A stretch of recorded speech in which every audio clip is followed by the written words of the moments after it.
Everybody's ready, we'll call the meeting order. Call the roll in. Jack Banks. Here. Kenny Anderson. Here. Deb Collier. Chetty Smith. Here. Benny McCall. Judge Adams. Here. We'll do the Pledge of Allegiance, and Jack, you lead us in prayer. I pledge allegiance to the flag of the United States of America and to the republic for which it stands, one nation, under God, indivisible, with liberty and justice for all. Heavenly Father, Lord, we come to you today, Lord, as always, we're thankful, Father. We thank you, Lord, for all that you've blessed us with already today. Lord, we ask, Father, that you just bless our county during this cold spell, Lord. You'll bless all of our people, that they're warm and safe. And Father, bless us also as we come into your the Christmas season, that we remember why we celebrate Christmas, the real reason, Father, and we'll always give you glory for all that we do. And Father, we ask you to bless this meeting, bless us to do the best that we possibly can to help our county. Father, we ask this in the name of Jesus, Father. Amen.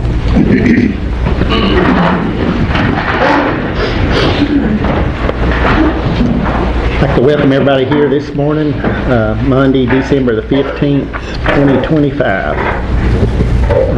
Last meeting of the year. Yes, sir.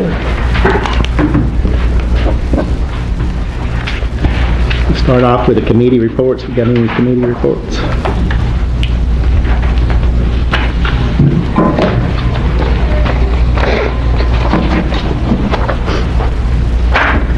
Hearing none, we'll move on to approval of the previous court meeting minutes. Any questions, changes, or motion to approve? Make a motion to approve.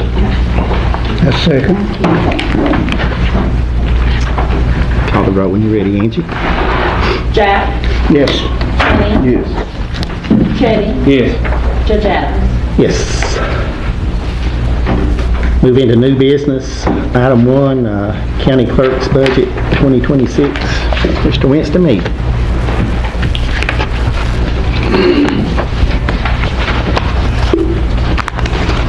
Merry Christmas to all of us. And I'd like to ask you to approve my budget for 26.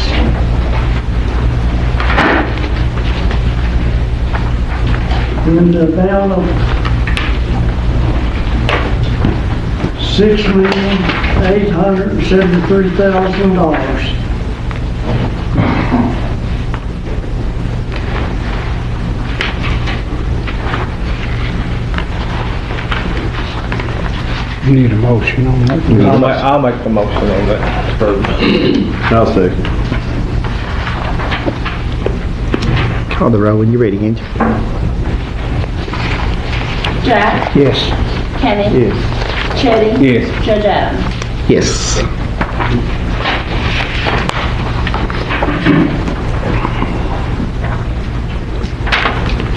You sign those for me.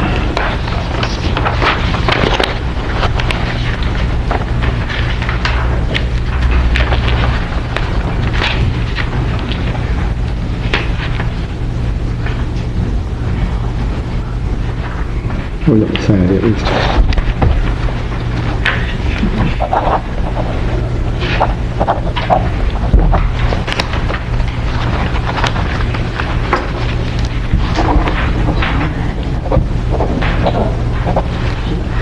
Yes, sir.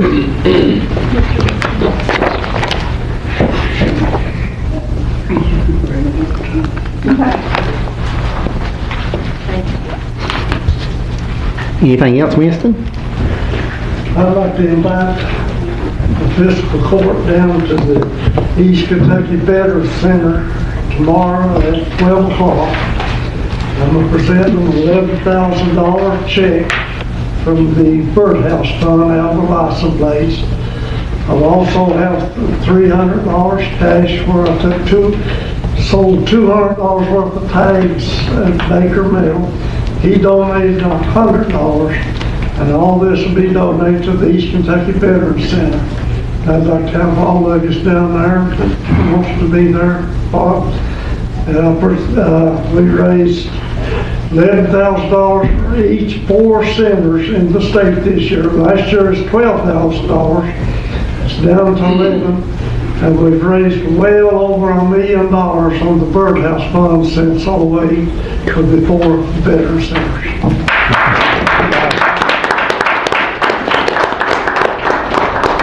We appreciate all you do, Winston. Yes, sir. Thank you. Item 2, update from ER Assist. Miss Bryn, welcome. You should each have 2 packets from me. One is the regular status report, and the other one is the first page of the title. The first page will start with that. Quick buyout update: we closed on 4 properties this month. We should have another 11 by the end of the month or beginning of the new year. We're waiting on the deposit. We canceled the first round of title services and put it out again to include the title opinions are required. Lowest bid for that was Appalachian Title Services. Approve that. Judge, I'd like to address my bid in that matter. Yeah, go ahead.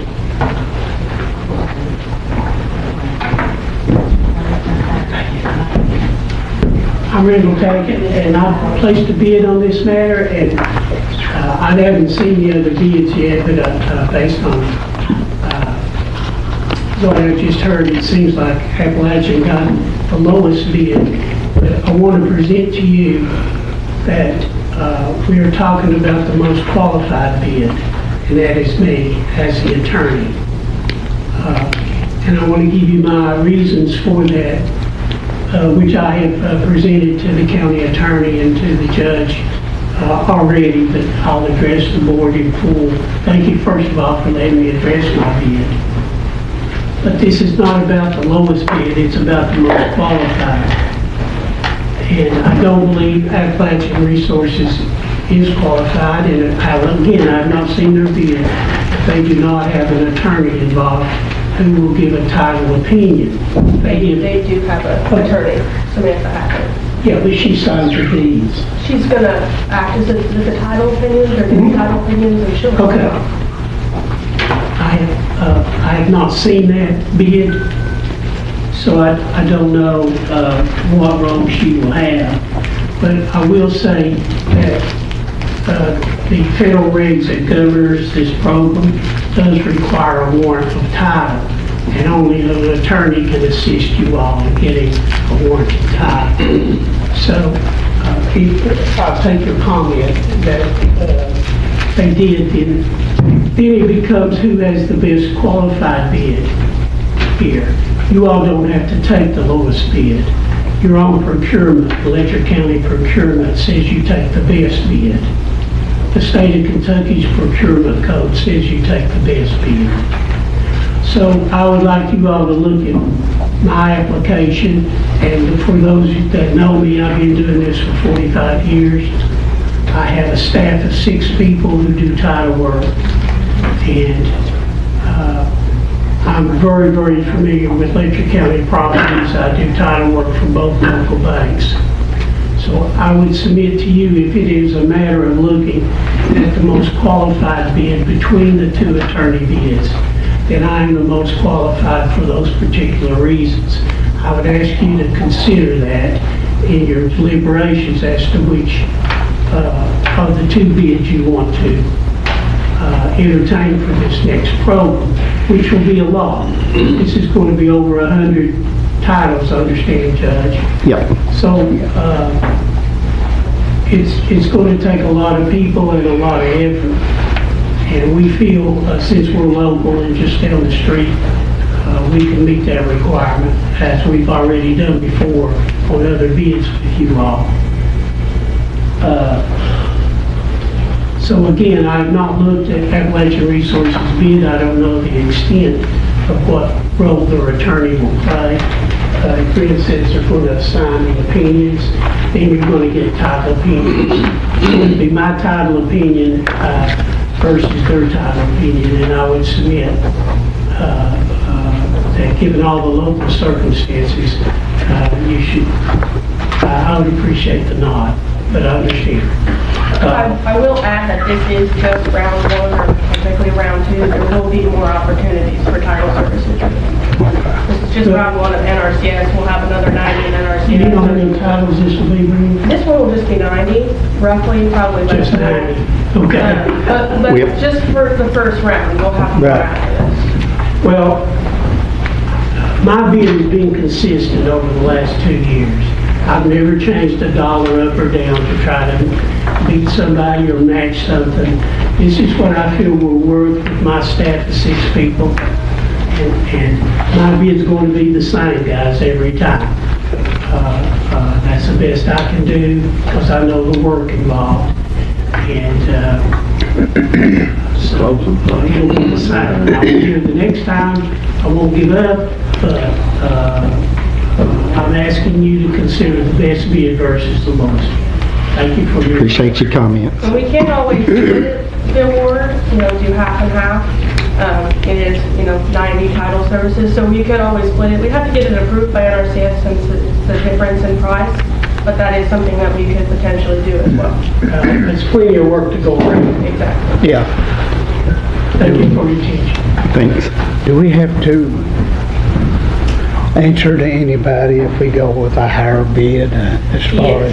Yes, if we went with the Yes. higher price, we'd have to be able to justify it. And if you look at the totals, Appalachian Title bid $775, Tackett Law Office $1325 on the totals. The closing cost is a big difference. But Yeah. And both companies have done title work on these buyouts, and both companies have done an excellent job in getting that work done. yes, Maybe splitting them might be the answer. 90 is a lot.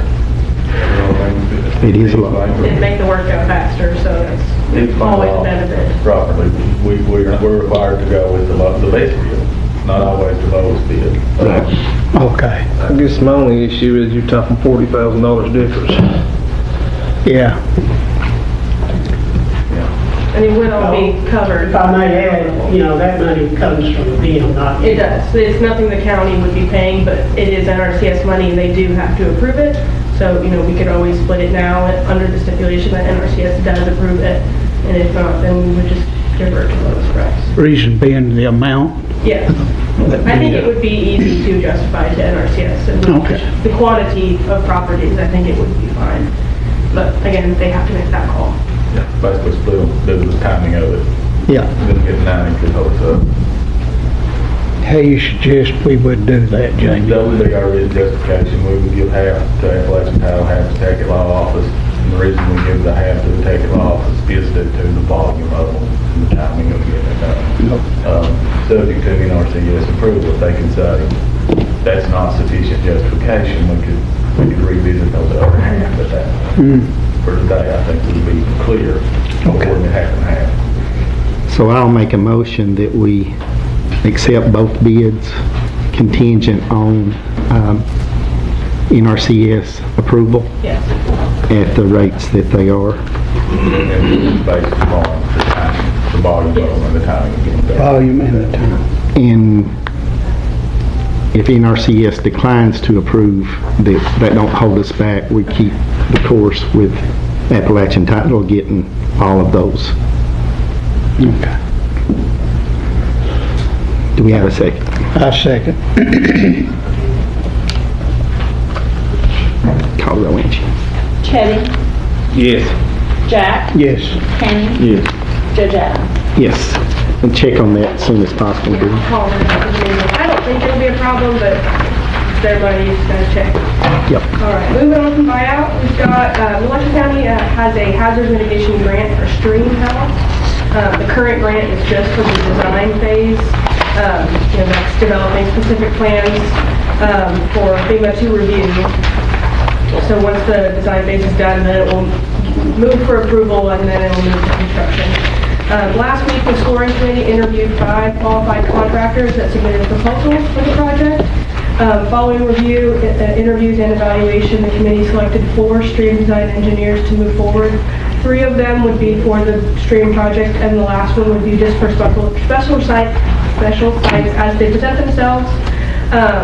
The reason to award to multiple engineers is just, for the time. If we give one watershed to each contractor, that'll move a lot quicker than if we were to award all 3 to one. That's just to meet timeline requirements, and also in case grant funds run out, we want to get it done as fast as possible.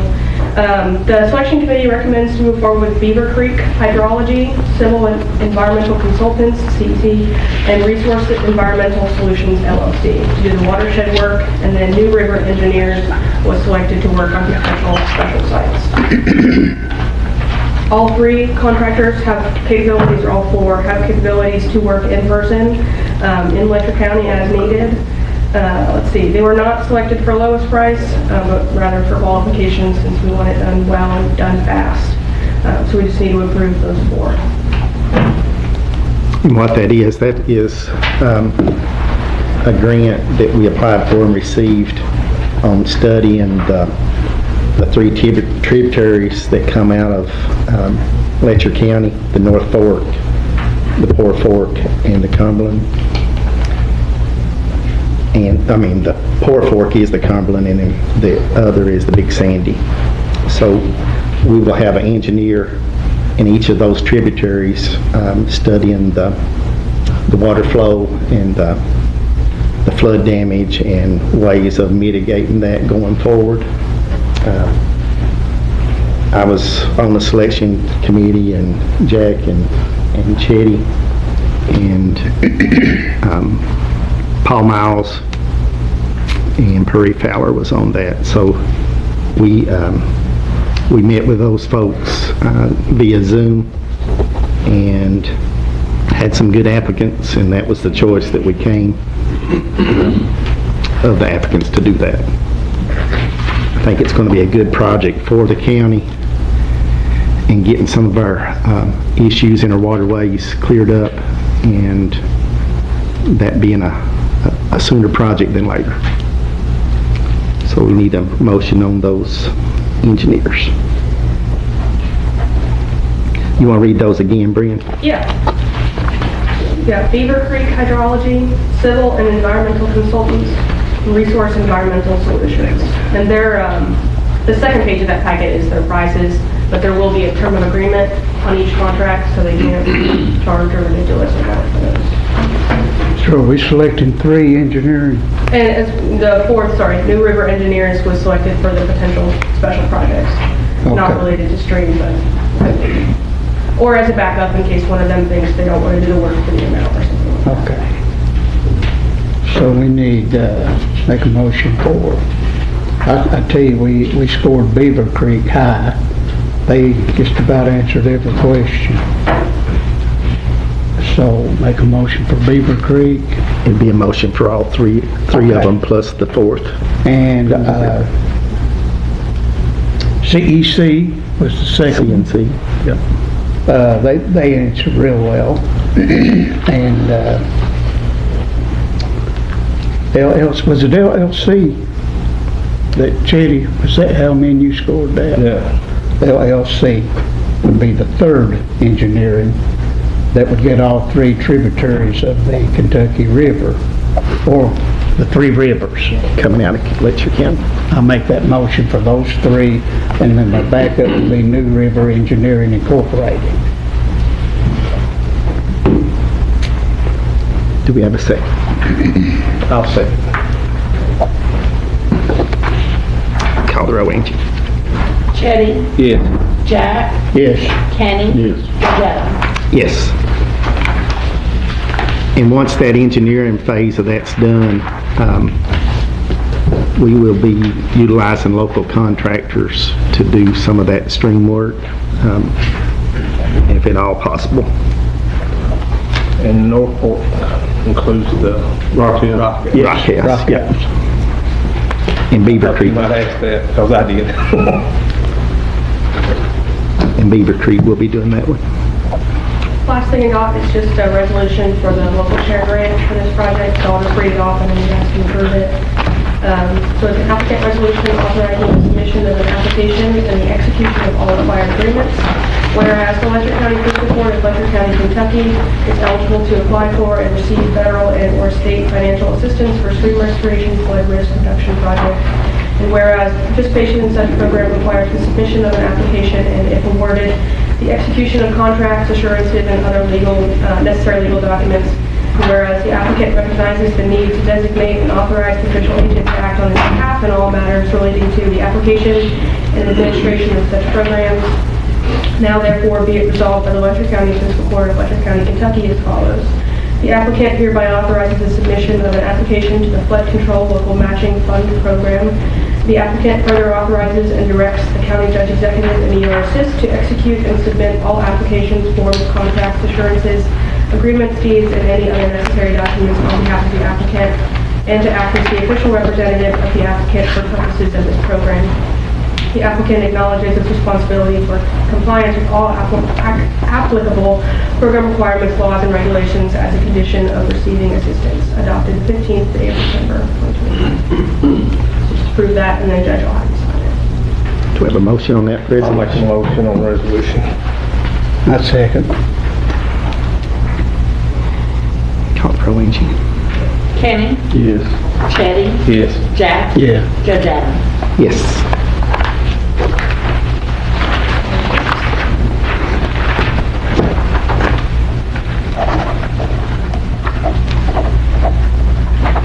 Thank you.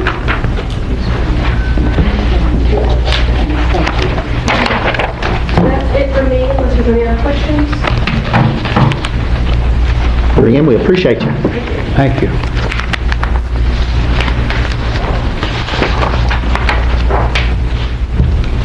Item 3, update from Craig. Mr. Lisa Napier. Good morning, Lisa. I passed out our monthly update sheets. A couple of things I did want to mention. The Bobby Hall project, we did have to reprint release of funds in paper, but we should be receiving release of funds around 19th of this month. Great. So that's a good thing. Good thing. And the other thing I wanted to mention, which I talked to the judge about right before the meeting, Red Star has increased its pension, so we're going to have to start seeking some other funding. Red Star 33 phase 3. Can we ask Bale Engineer the cost when that was done, what the difference is in the cost now? You can. The rate changing and everything? I'd love to see that for it to double, Yeah. that just Okay. don't sound good to me. No, I understand completely. So, yeah, we can do that. Double. Double high. Get them to put us up notice of that Explain why. yeah, it's done. explaining why. Yeah. Sure can. You can expect some kind of increase on a proposal if it goes a few months, but for it to double. 4 million to double, Yeah. It's a bit. hard to swallow. It is. Y'all got any questions on anything else? After the Rock Center project's done, are we looking at anything for the Kings Creek area? I know I've always been told you gotta have a water source, and after that project was done, then maybe we could start looking at the Kings Creek area. I'll have to check into that for you, but I can definitely look.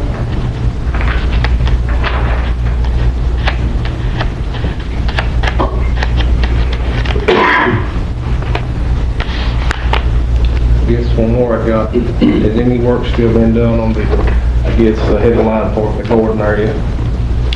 Gordon Document? Yeah. Yeah, I'm not exactly sure what that project is in the process, but I know we've been applying for funding.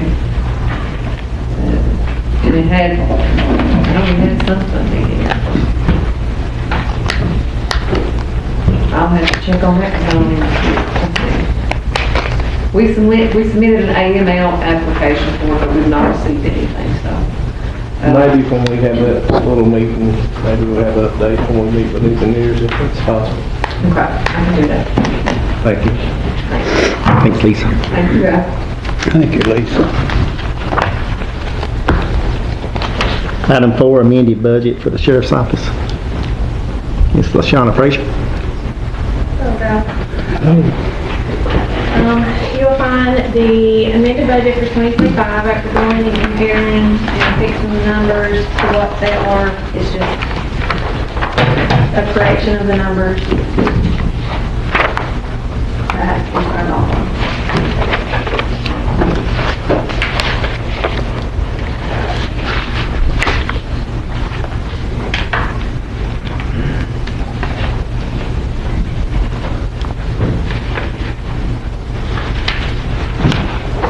You need a motion, Joe? Yes. I make a motion to accept the sheriff's report, 2025 amended budget. 2025, yeah, ended budget. We have a second.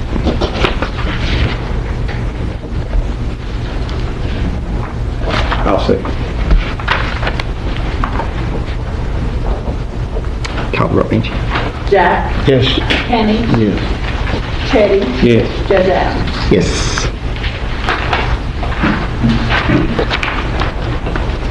And then the 2026 budget is the next one.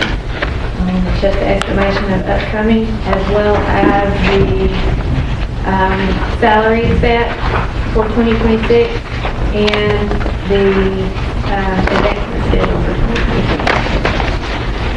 And Judge, I have the originals. I will leave with you, Jeffrey. Okay. You pick up. We need two different motions on that. Probably. You probably need one for the, well, you probably need three. You need one for the budget, one for the salary, and then one for the advancement schedule. I make a motion for the, accept the budget, 2026 sheriff's budget.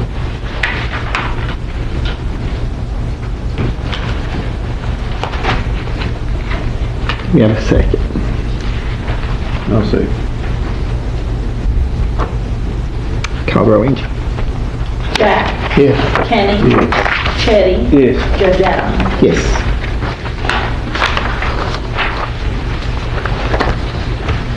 And the second one would be the Salaries, salaries. I make a motion to accept the sheriff's 2026 salaries and wages.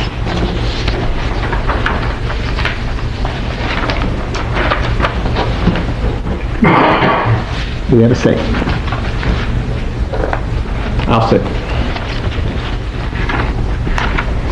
Call the roll, Angie.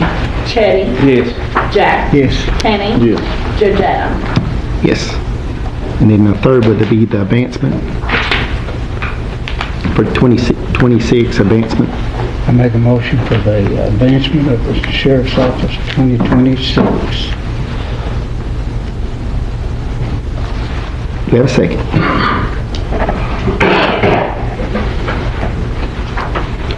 I'll second. Call the roll, Angie. Chetty, Yes. Jack, Yes. Kenny, Judge Adams. Yes. Now I have the good part. Here's your 20,000 back that you give us every year. I am not going to ask for it back. Wow. Whoa. Stand up. Yeah. That's a good thing, yeah. However, here is a check for $100,000 for partial excess for our 2025. I am going to ask for it back to open our 2026 and for it to use in our 2026. Okay? Okay. Here's that feedback. Okay. So you just need the motion for the partial. So we probably need a motion for the 20,000 first. Accepting that. Probably do, don't we, DJ? We need a motion for that. Do they have to accept that? Might as well. Yeah. I make a motion to accept the 20,000, return to the sheriff. Call the roll, Angie. Kenny, Yes. Chetty, Yes. Jack, Yes. Judge Adams. Yes. Then the motion on the other check was 100,000. 100,000. And it's partial excess for 2025. Partial access of 2025. I make a motion to accept the $100,000 check, partial access for 2025. And give it back to And then return it back to them And then for return use. it back to, We have a second. I'll second. Call the roll, Angie.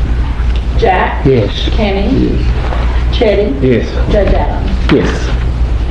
Anything else? Here you go, here's your, thank you guys, y'all have a good day. We appreciate the 20,000. That's the first time I've ever given you money, and I'll ask for it That's back. what I said. I don't believe it's ever happened before. It's not happening. There you go. Before we go any further, we got Jeffrey Justice and Lee Adams here.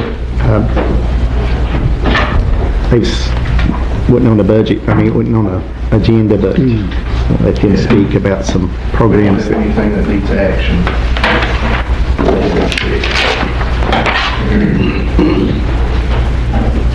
Tell us some good news, Jeffrey. There's a lot. Don't get worried about these papers, I printed it real big. Well, it's coming from all that, so I'm not good now. That's some good news, yeah. Yep. Thank you, sir.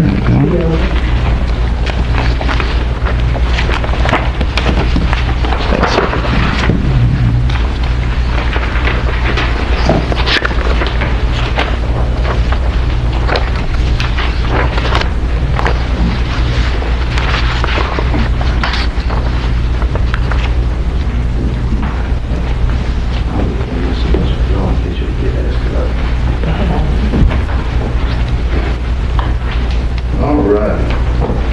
So I'm just going to give a rundown on everything except tourism, and then me and Lee will talk about tourism a little bit. So at EKY Heritage Foundation, this has nothing to do with the court, but you guys work very closely with us on this, so just wanted to give you an update. In 2024, we hired Nature Trails LLC of Brevard, North Carolina, to design 35 miles of mountain bike trails in Jenkins.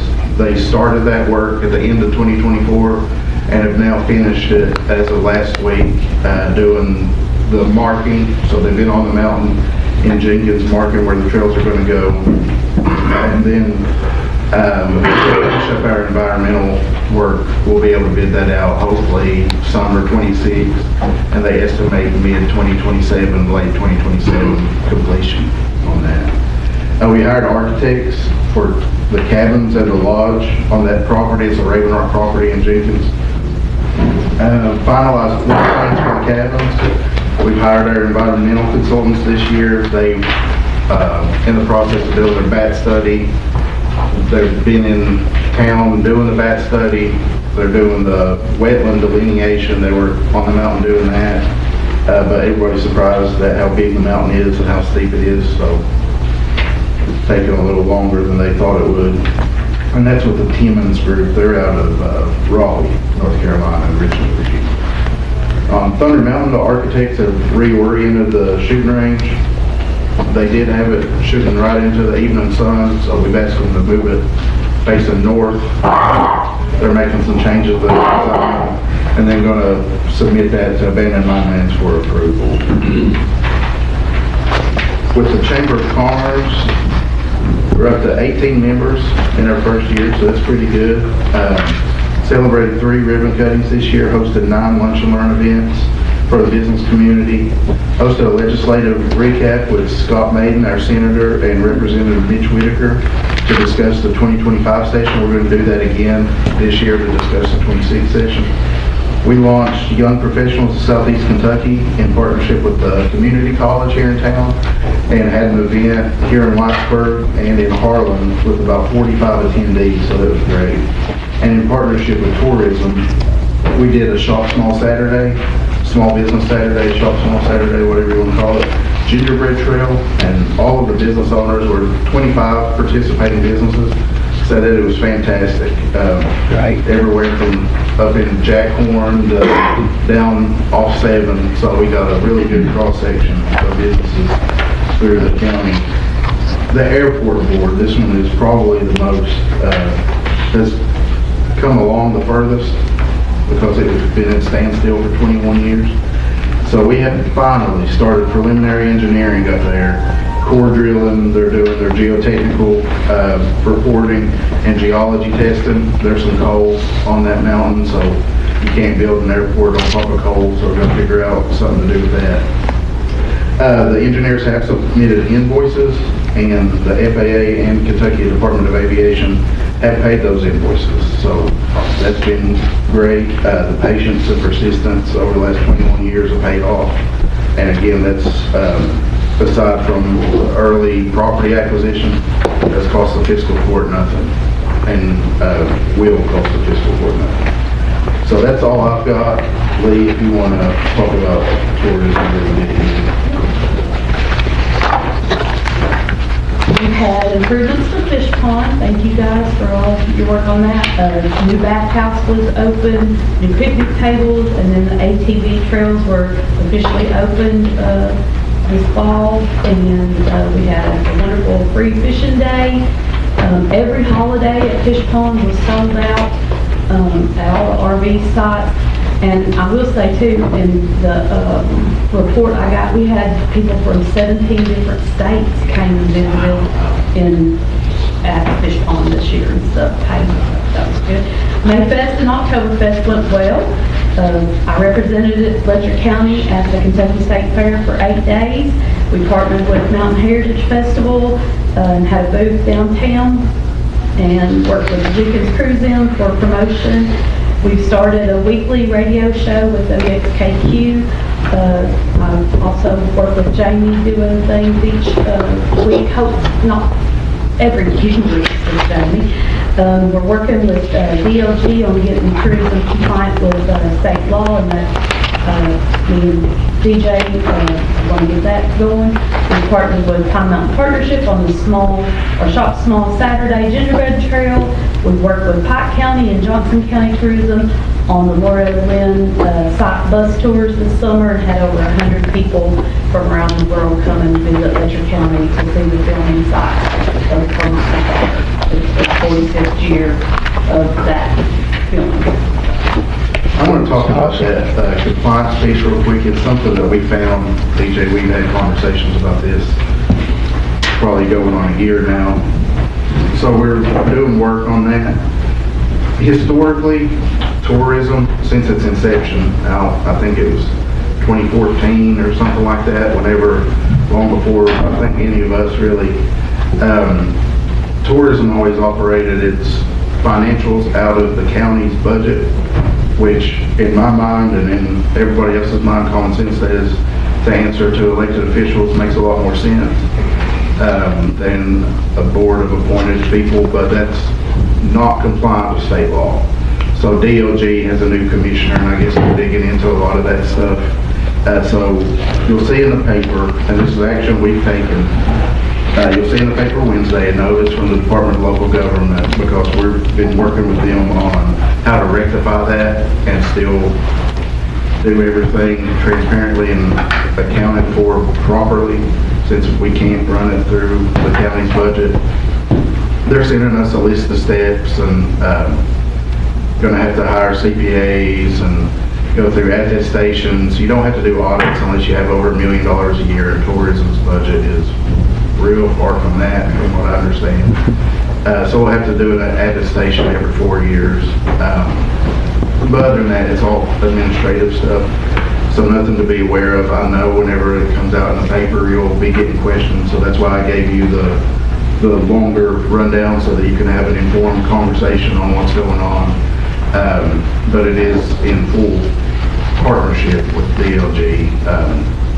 But it's been something, the judge and I have had a lot of conversations about this stuff. It's just been done,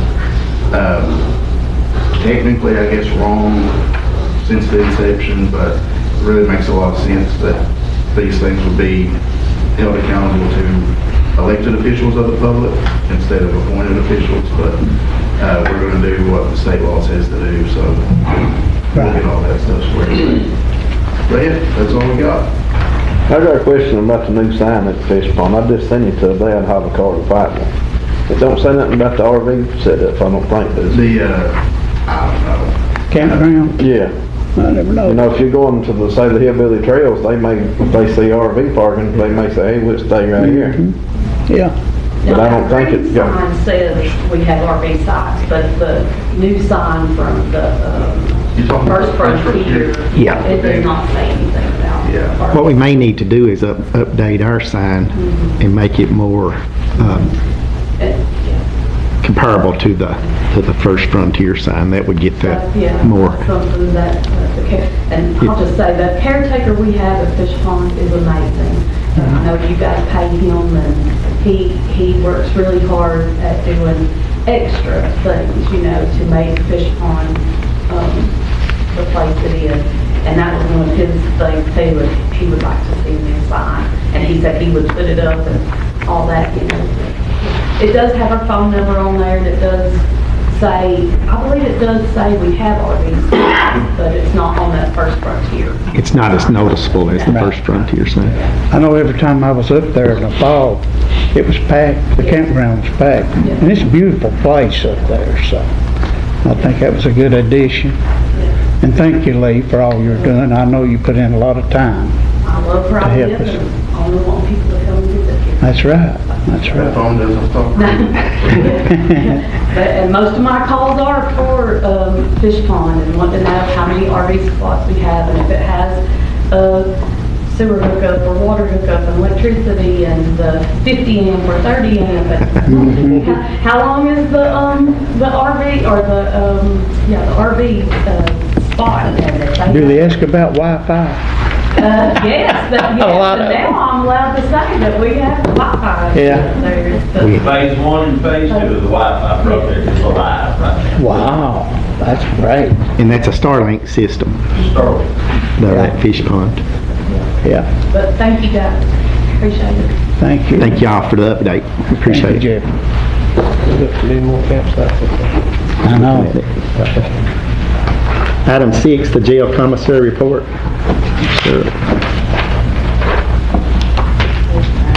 You want to do that, EJ?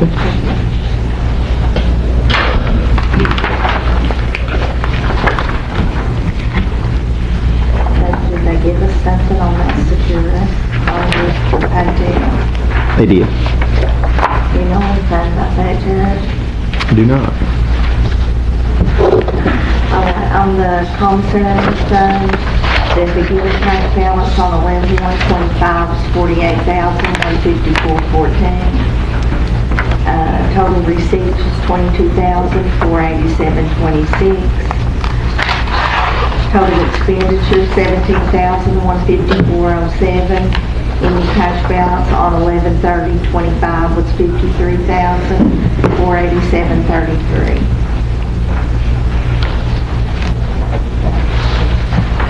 Thank you, ma'am. Item 7, switching Securus to Paytel.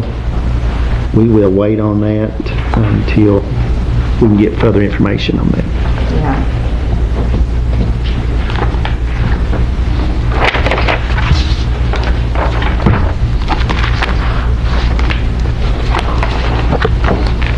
Item 8, approval of the new hires. Got James Barnett, sanitation, Justin Collier, sanitation, David Campbell in the jail, Michael Hall, litter warden, Donna Hash, sanitation building assistant, Darren Gibson, jail, Dawson Kentzer, rec center, and Travis Collins, CDL, sanitation position. Got a motion on the new hires. I make a motion on the hours to accept them. We have a second. I'll second. Call the roll, Angie. Jack. Yes. Cameron. Eddie. Yes. Judge Adams. Yes. Item 9, second reading of approval of speed limit on Scuttle Hole Gap Road. Jamie, you got that? Be it ordained by the Letcher County Fiscal Court, Whitesburg, Letcher County, Kentucky, as follows, that the speed limit on a county road known as Scuttle Hole Gap Road, Letcher County, Kentucky, is hereby set in an amount not to exceed 10 miles per hour for the section of County Road 1633 between the intersection of Kentucky Highway 931 and ending at the end of the pavement on Scuttle Hole Gap Road to all traveling vehicles. Any operator of a vehicle found to be in violation of both said speed limits shall be fined an amount equal to $2 for each mile per hour in excess of said speed limit. that in addition to the fine as set forth above, the operator of said vehicle shall be assessed all applicable court costs as set forth in KRS 189-394, section 107. This ordinance shall become effective on today's date. I make a motion to accept that second reading of Scuttle Hole Gap speed limit. Do we have a second? No, sir. Call roll, Angie. Chitty, Yes. Jack, Yes. Kenny, Yes. Judge Adams. Yes. Item 10, discuss county property lease. This is concerning the general store building over in the Eola area. We got a couple of business plans in. Folks wanting to set up business at that site.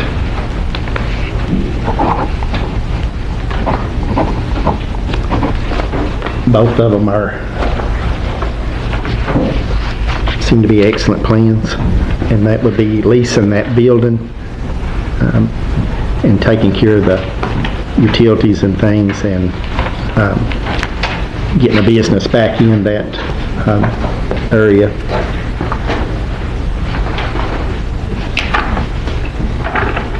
Both applicants will be putting in staple items such as bread and milk and everyday things that the community in that area would need. Plus, both have expressed moving forward with our tourism initiative.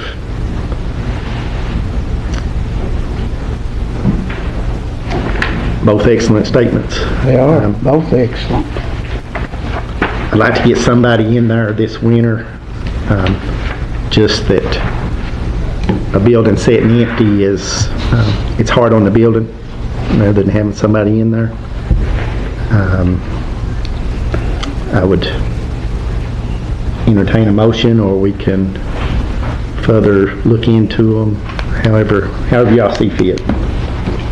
But we have leased the church building that's beside the general store as a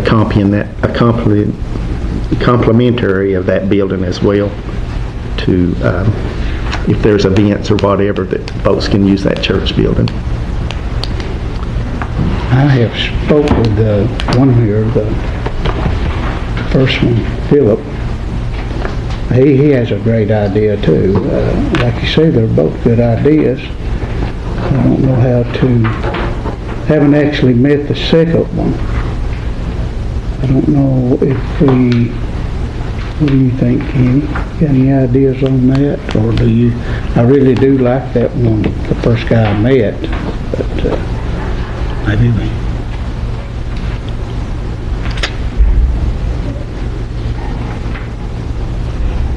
They are both good. They are. Good applications. Yeah. But with the tourism, I like the Black Sheep barbecue, with the smoker idea and stuff. I don't know. He has a good track record. I've never had it, but I've heard a lot about it. I have too. I think he had it up Neon during Neon days. It was really went over well. I'm going to go ahead and make the motion that we go with the Black Sheep Barbecue LLC business plan. I'll second. And I think talking with Philip with that, he's ready to move in, so that would get somebody in our building pretty quick. Yeah, he's actually called me 3 or 4 times in the last week, so he's ready to go. He wants to get started as soon as possible, which will be good for us and him. And I think in that motion probably need to be contingent on a lease agreement that Jamie and I can discuss with him. Okay, pending on a lease agreement that can be discussed with Judge Adams and the county attorney, Jamie Hatt.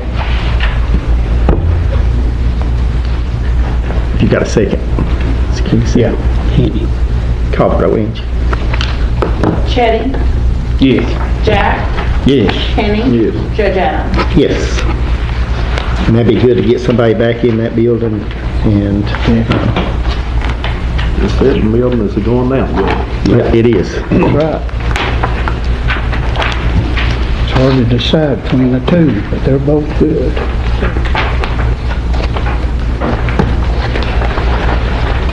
And we'll get a little out of order here. I know we got several people here with our annual bid, so let's move in and do that first. Good idea. Try to get that. You want me to come over there too? I probably need help, DJ. Let's see.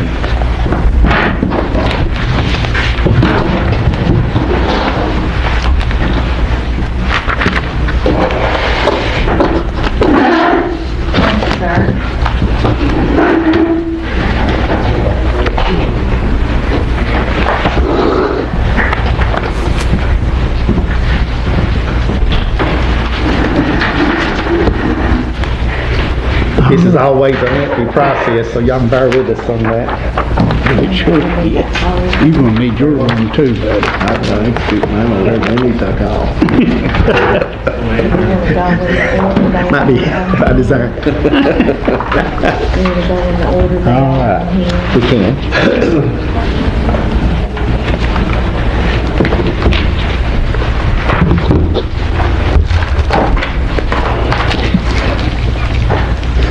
Shady. You got, okay.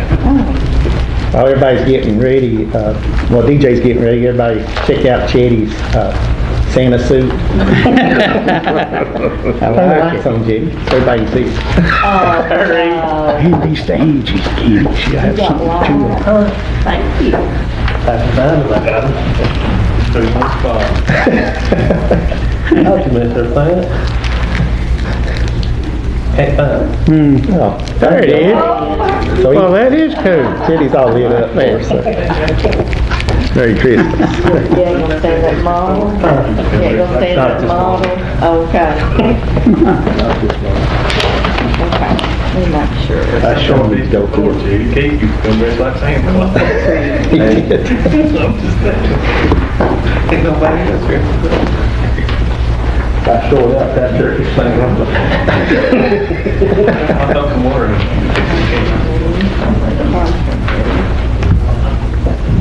Make sure there ain't no fuel back through here.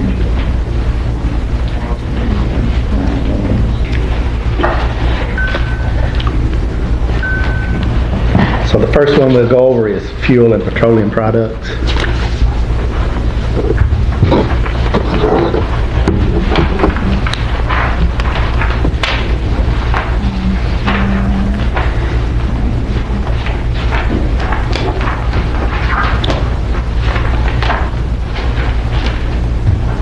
We ain't never got that many bids before. Grandma.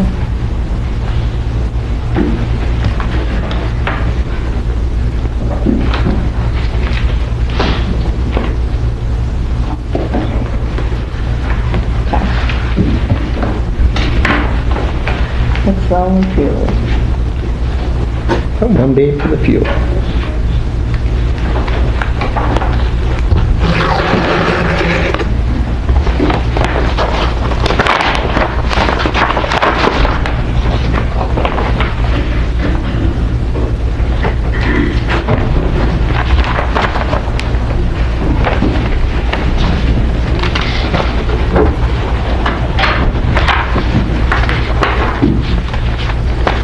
That is from Childers Oil Company.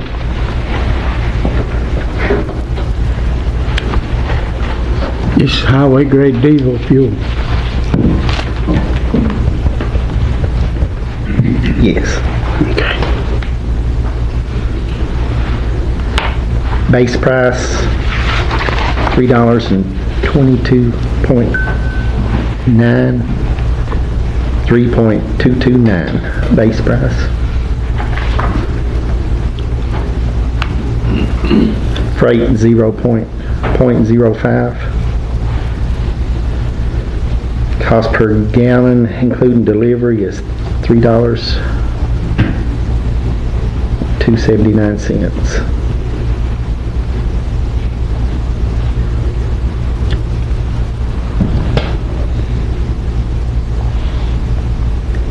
That is less tax, and the cost per gallon currently is 3.289, so that's a little bit of a cost savings. Off-road diesel fuel, base price 3.029, freight 0.05. That's cost per gallon, including delivery, is 3.079. And the current price is 3.089. Regular gas at the pump, minus 10 cents, and the federal tax. Antifreeze per 55-gallon drum, $393.89. And that includes the delivery to the garage. Motor oils per 5-gallon container is $63.75, including delivery. Motor oil 55-gallon drum, $690, including delivery.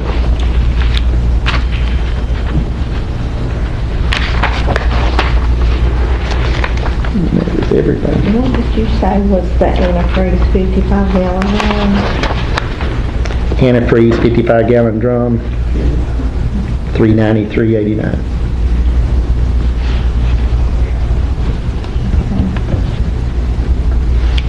They get it all.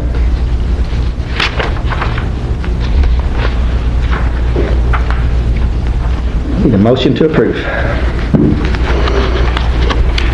Make a motion to approve fuels for our fuel and petroleum products. Got a second?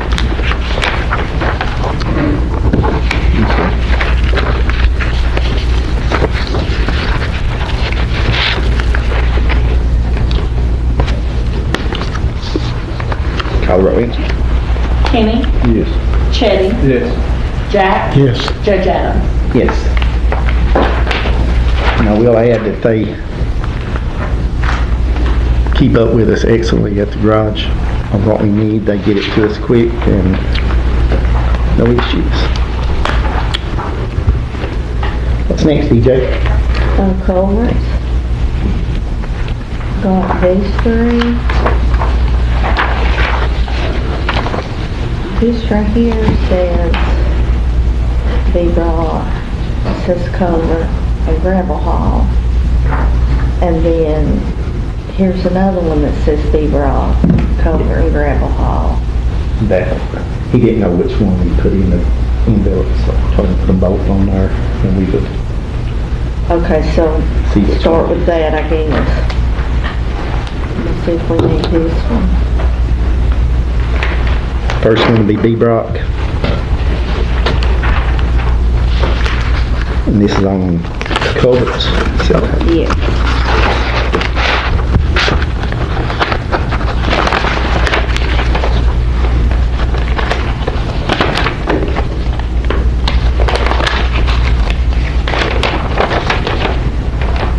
that's the gravel one.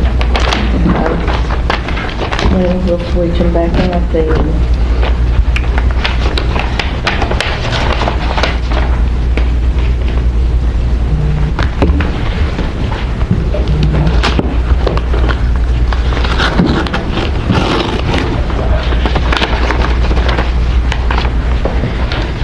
B-Brock Enterprises for the culverts.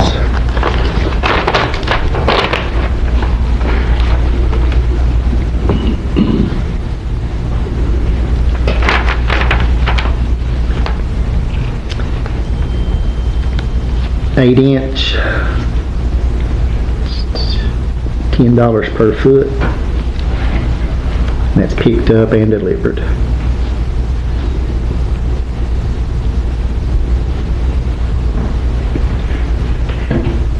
10 inches, $13.80.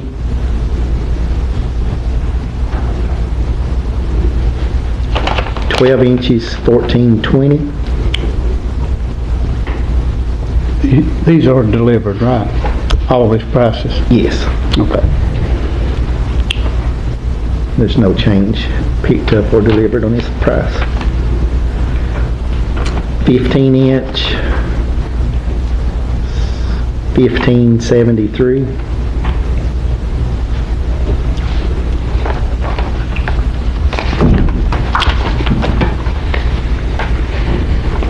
18 inch is 2478.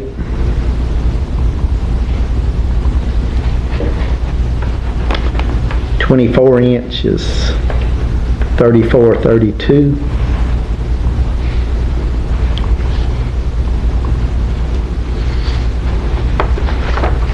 36 inch is 5326.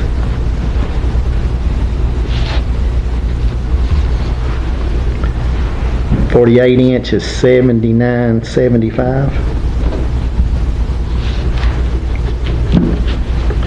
And 60 inch is $200.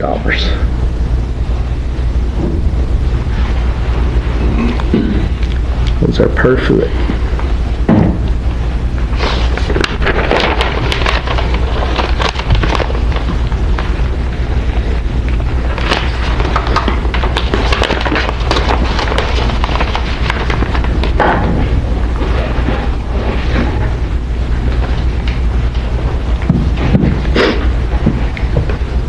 Next company is Action Auto.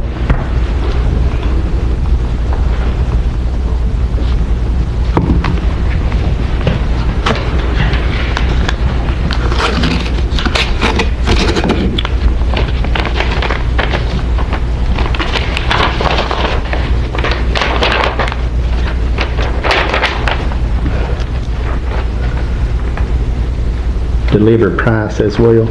Okay. 8 inch is $5.40. 10 inch is $7.42.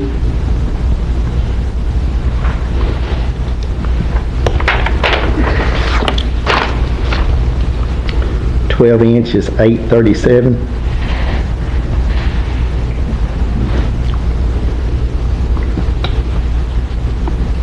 15 inch is $12.22. 18 inch is $16.95. 24 inch is $28.01.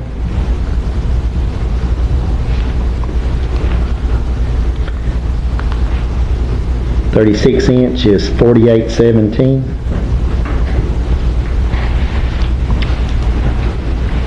48 inch is $77.55. 60 inch is $120.90. It's Action Auto.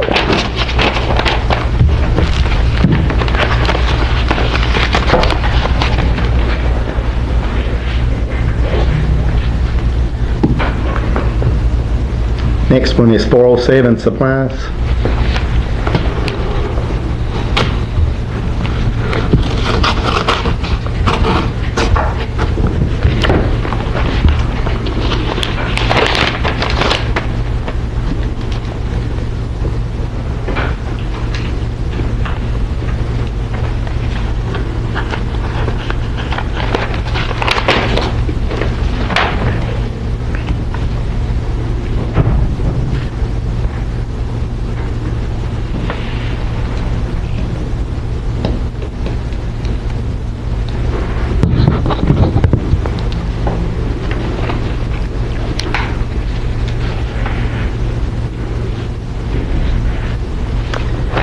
They priced 4 inch and 6 inch.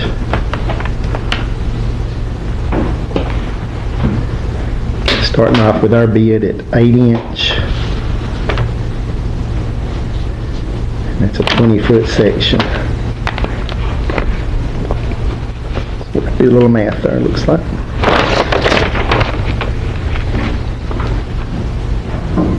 So it's $65.32 for 20 foot.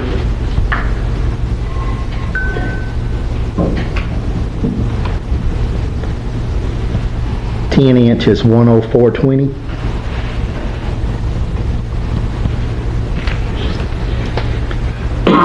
12 inch is 120.20.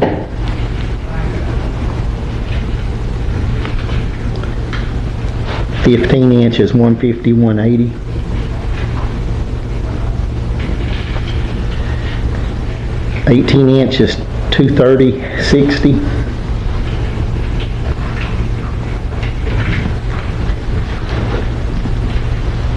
24 inch is 371.60. What was that? 371.60.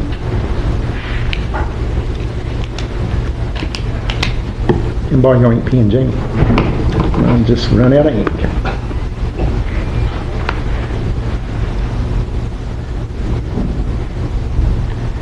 Let's see, he's got 36 inch is 64.40. 48 inches, 1,198.82.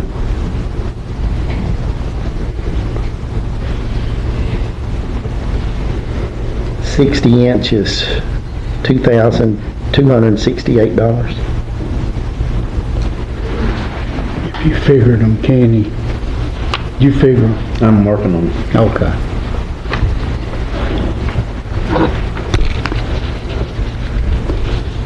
You start at the top, Kenny.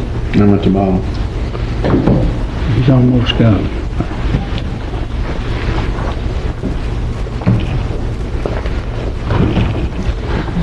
Yeah, sheet 664. 3 of y'all working on them, surely.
You got them, Kenny.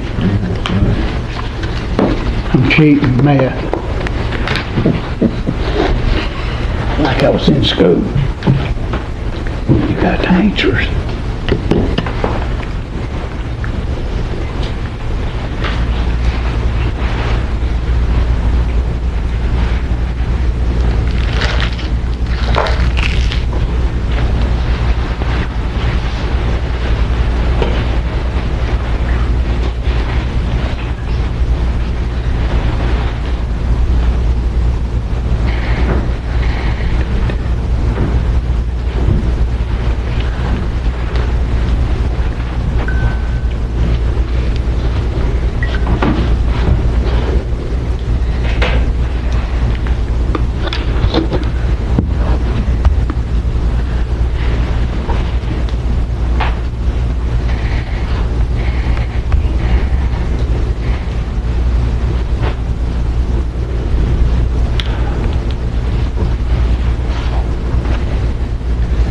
Okay, y'all that done that can check my math there. So the 8 inch, $3.26. Let's see. 8 inch, 326. 10 inch, $5.21. Okay. 12 inch, $6.01. 15 inch, $7.59. 18 inch, $11.53. 24 inch, 1858. 36 inch is 3322. 48 inch, 5994. And 60 inch, 11340. Is that what y'all got? I didn't do it. I cheated. If my math is right. I actually didn't do it that way either. I was going with the two top contenders and just adding. Where is 407? Is that who's got it now? Right now? No, I mean- are they the ones got it at the current time? I think so, right there. I like it either.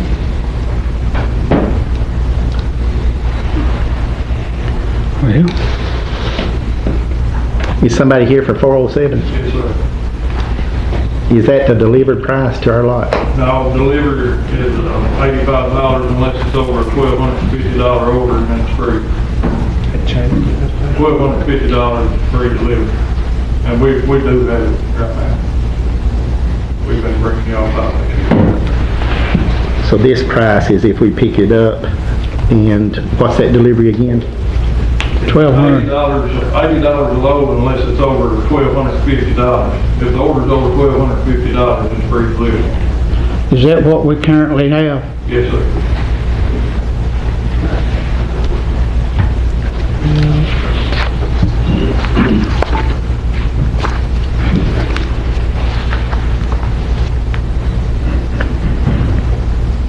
So they do have the lowest bid on the pickup price. Mm-hmm. $80 per load. If it's not over 1,200. I don't have any idea how often they bring it up here. They bring it to both sides? You're both sides, yeah. How often do you? Usually a couple times a month. And I think all year last year, you never paid a delivery price because the order was always over $1,250. Right. It takes much to get over $1,250. So we're not paying the delivery price in reality?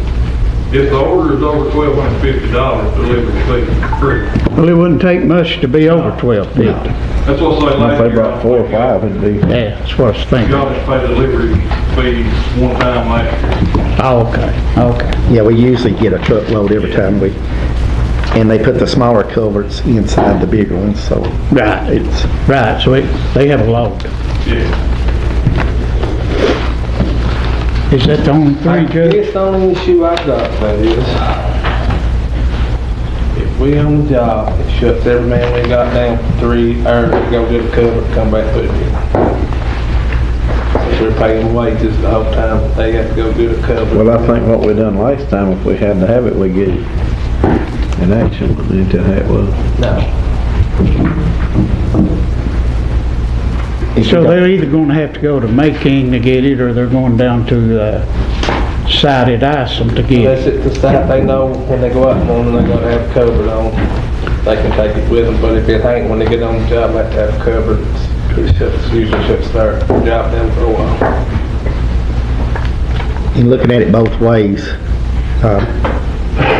I would be comfortable if we give it to both of them. the second place, which is Action Auto, they will, if we've got a culvert out, they'll deliver that culvert to us on site. Whereas, like you said, if most of our culverts are down at the Swanee Tipple site, so, you know, you've got that labor cost going and picking it up and loading it and bringing it back. Yeah, there's quite a bit of difference in some of those prices, though. You're still, like a 36 inch, you're paying $300 more. $300 more, yeah. And then you go They hurry for 6 million, been down for 3 hours, see what you got. 24 inch, you're paying 200. I mean, I'm just, Yeah, I see what you're saying, and I'd like to keep it in the county. It's the same thing. I'm not just saying that. I understand, you're saying it saves us money on overtime. The cost is more if they have to go get it. Yeah. Well, So 407 is definitely cheaper than the second place, which would be Action Auto. You can't really go with two, because, I thought we put in our stipulation last year that if we had to have one, we could get it. If we don't have one available, we can get If we it don't have one available, at action. but can we put in there, if they're on the job and have to have one, then they can call action, have it run to them? I think it's the only difference around the asking back. no. Is that the only difference in time we're talking about? You're talking about shutting salary down for 6 men the whole time you're doing that. But now we have culverts up here too, right? Yes, but if they're in Gordon, Huh? if they're in Gordon, have to have a cover. You shut down everybody on the job for them to run to get covered for 2 or 3 years, so you're paying salary for nothing. That's what I'm saying. Why couldn't both of them have it? It makes sense to go with low bidder, and if you have an individual circumstance, you just take one culvert for bid. That's what I'm saying. Right. That's what I'm saying. Then they can. Yeah, in that case, you're right. That'd be outside the bid, you still award the bid to them, and if you make an emergency culvert. Yeah. An emergency culvert. 2 or 3 times a year, maybe. Yeah. No, it'll happen more than you think. Really? Really, the guys know usually what they're replacing. Yeah. The only thing that would be is if we don't know the size of the culvert once we get out there. Right. And having to dig it up and Right. waiting that way. Right. Or maybe think you need one and have to have two. Right. Yeah. But for the most part, they'll send a guy down there and pick the culvert up and get it as they're going. But there is instances that we would need A cover. a culvert delivered. Special circumstances, but I will say that 407 does a good job in keeping up with what we order. You know, I thought they did. I'm gonna make a motion, we go with 407 on the routine, but if we have to have one in an emergency in the middle of the night, we can call action, have them deliver it, pay Would them. you change that at any time if it was an emergency instead of the middle of the night? Do what? Will you change that motion at any time instead of the middle of the night? Any time in the middle of the night, That we have emergency. if we have an emergency. Like you said in the middle of the night, we can take that out. Oh, How you motion? you're saying any time in an emergency, that's fine, yeah, Yeah. we'll go with that. And there is times that we need a culvert brought out. Flash flooding, whatever, we need that. Everybody understand the motion? We have a second. I'll say. Call the roll, Angie. Jack, Yes. Kenny, Chetty, Yes. Judge Adam. Yes. And the motion was you went with 407 and you, If we have emergency situation that we need one delivered, we can call action on it. okay. Yeah.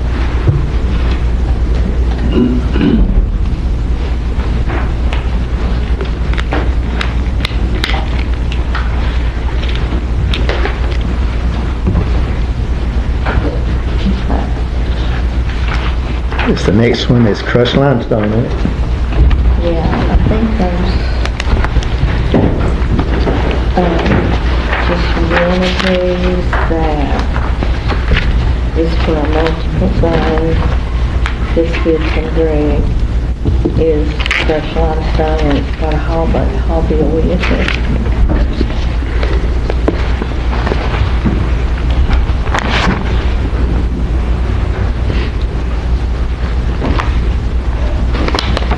Okay.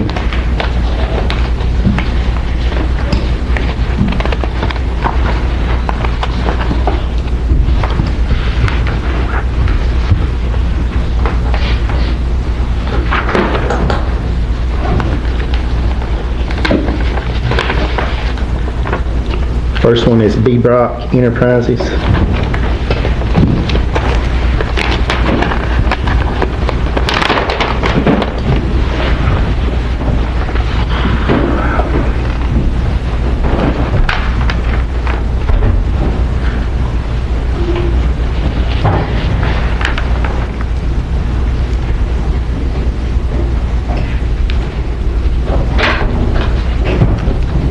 Dense grade, pickup price $28.45.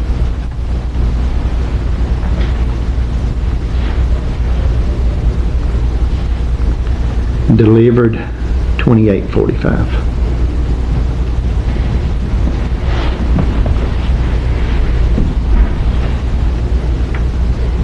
So all their prices are picked up or delivered. They're the same. 610s is $27.35.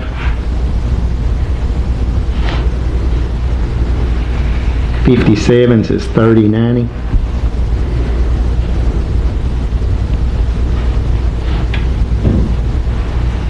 Number 8s is $38.05.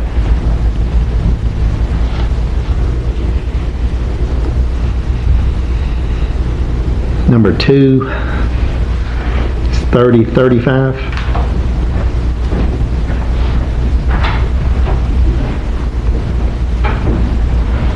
Channel liner is $33.30.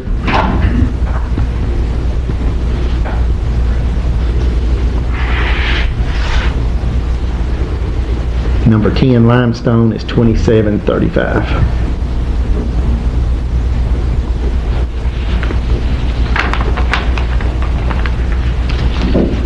And he's also put in here haul bill only.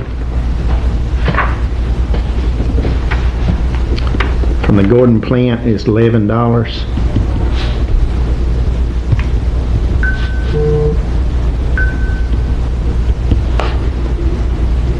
From the Jenkins plant to the county garage is $8.25. That's per ton.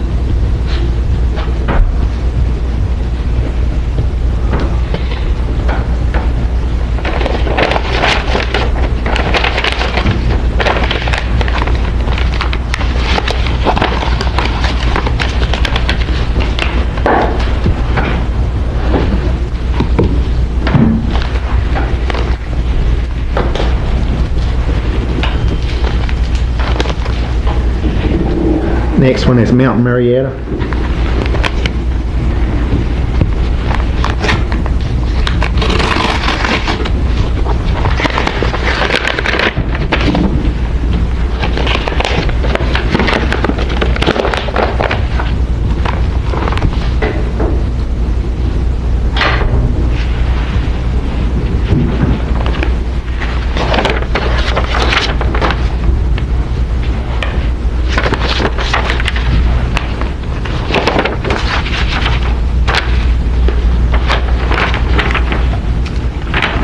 Pickup price, dense grade $24.60. 610s $33.70.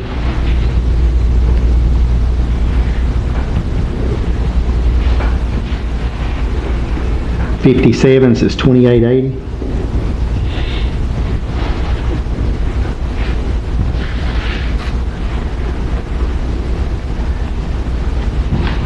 Number 8 is $33.70. Number 2 is $29.65. Channel liner is $30.85.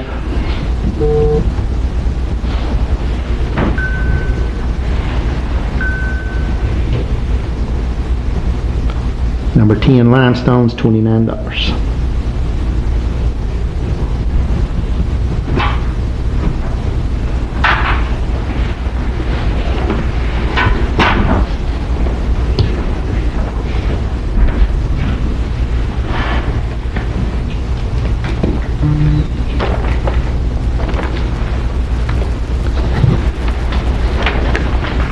Also, haul bill only is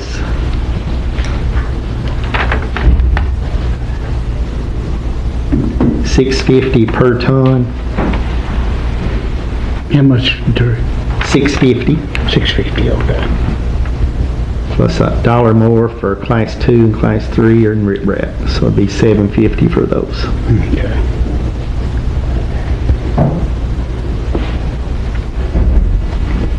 And that's from the Gordon plant.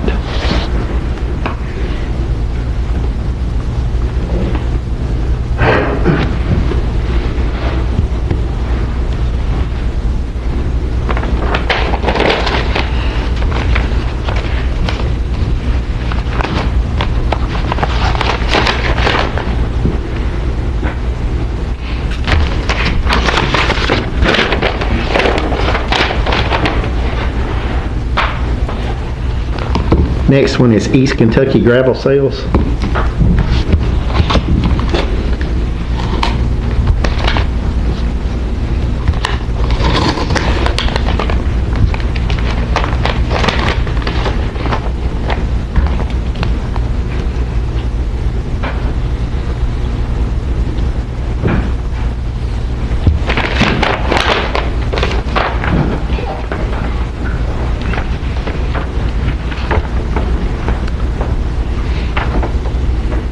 Dense grade picked up is $41. Delivered is $45.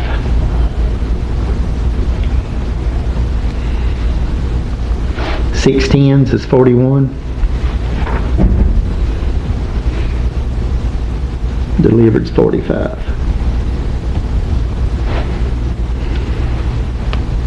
57's $41 a ton. Delivered $45.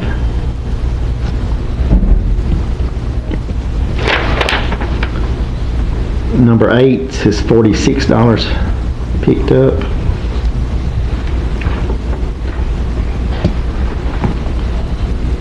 Delivered is $50.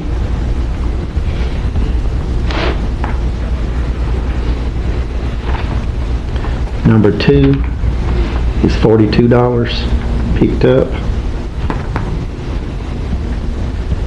Delivered is $45. Channel liner, $46 picked up. $50 delivered.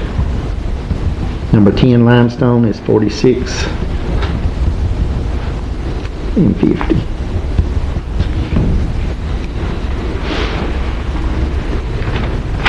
Haul bill only from the Gordon plant to the county garage, they got it at $499.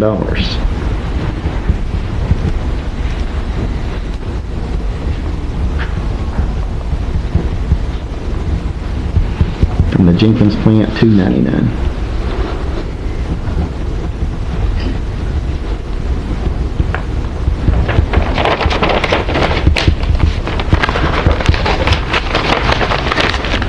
Where are they from? They're from Perry County. That's down there. That's the other side of the road. That's right. Oh, okay. You can go in the other packet and get another fresh limestone sheet if you want to. Yeah, we've got 3 more, looks like. 3 more, okay. Use that other sheet. Did they give you an extra, an extra You'll have a pad? whole There you go, package. go down to that brush grab. Yeah. Next one is Cummins Construction. Cummins Construction.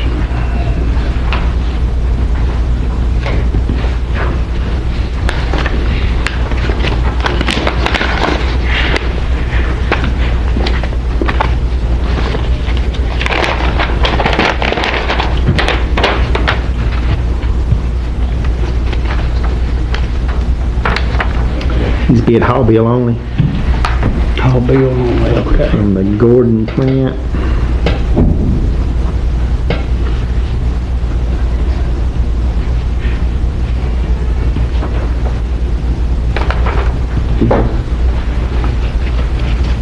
$5.95 a ton.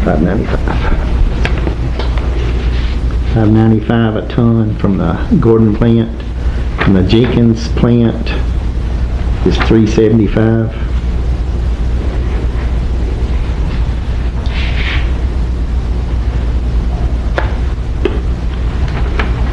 And from the Jenkins plant to the garage for the class 3 is $4.75.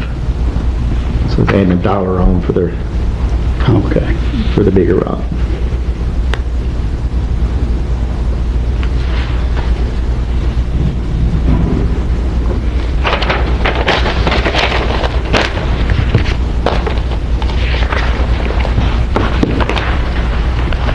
I'd like to say that, the big rock, it's $1 more. Yeah. Did you say that? Yeah, I did. Yeah. Yeah.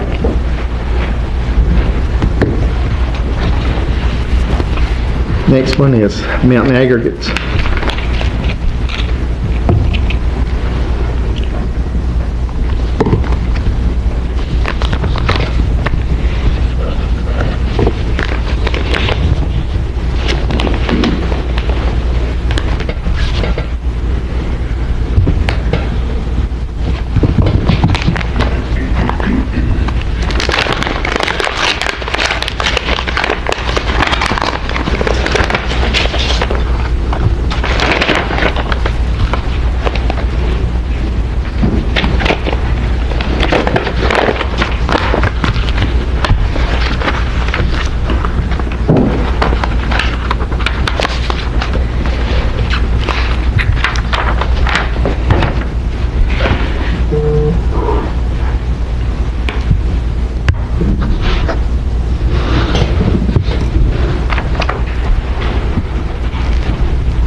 the aggregates dense grade is 2145 picked up.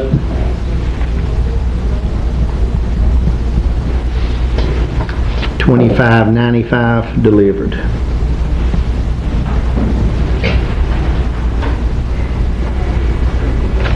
Six tens is $20.35 picked up.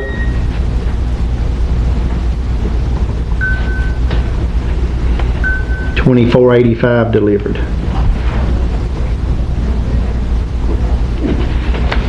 $57s is $23.90 picked up.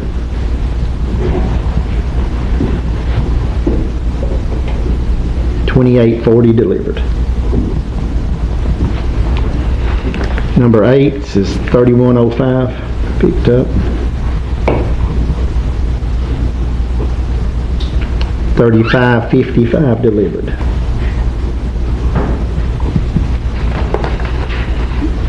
Number 2s, $23.35 picked up. $27.85 delivered. Channel liner, $26.30 picked up. $30.80 delivered.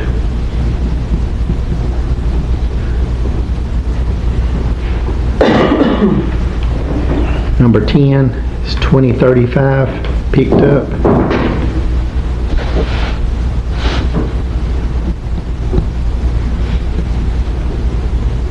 $24.85 delivered.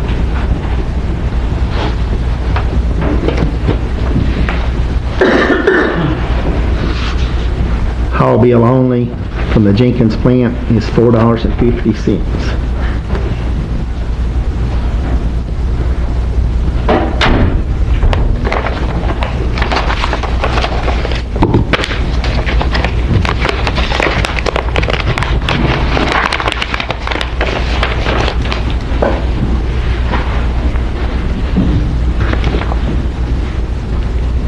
Next bid's from Greg Hale.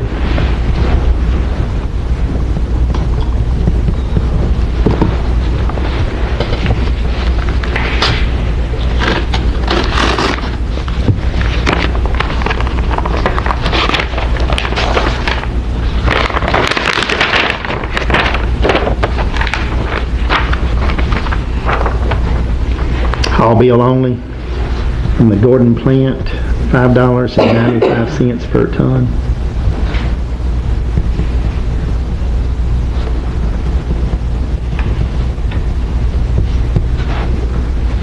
From the Jenkins plants, $4.85 per ton.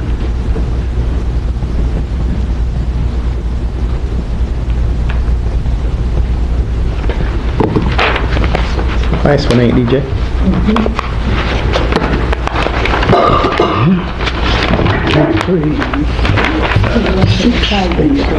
How much on that aggregates?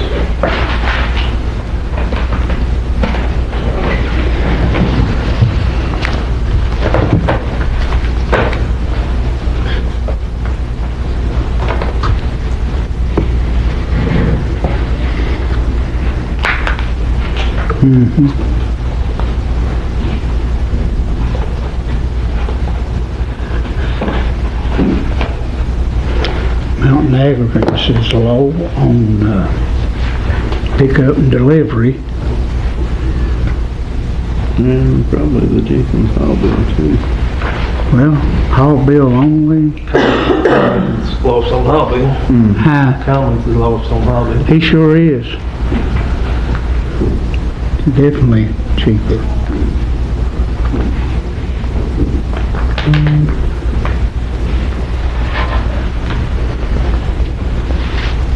Excellent bid this time. Oh, wait just a minute.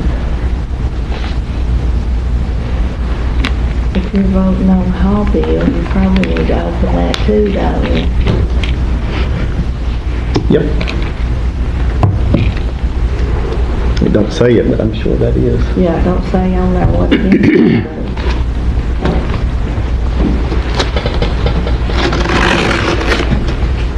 Jetty, haul bill only is from the plants to up here. Is that what they're charging? Yes. at both plants. So the last one there is J.J. Bates Trucking.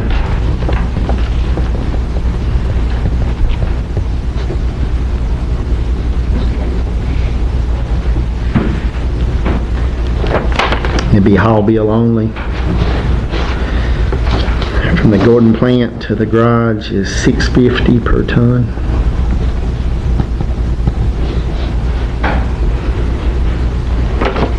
From the Jenkins plant to the county garage is $3.70 per ton.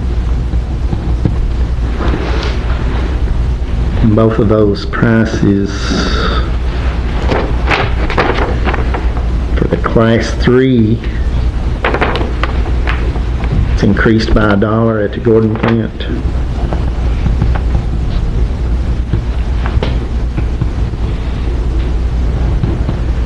For class 3.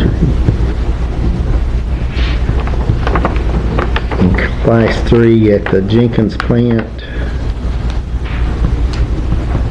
it's increased by $1 and a nickel, which is $4.75.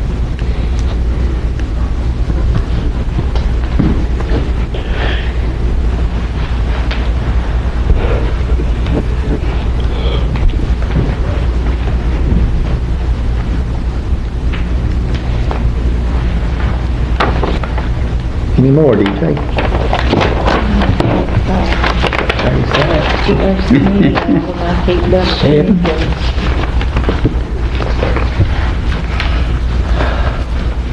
So the haul bill only, Commons is cheaper from Gordon and J. Bucks is cheaper Yeah, from no. Jenkins. Let's see how much difference is on Jenkins. 5 cents?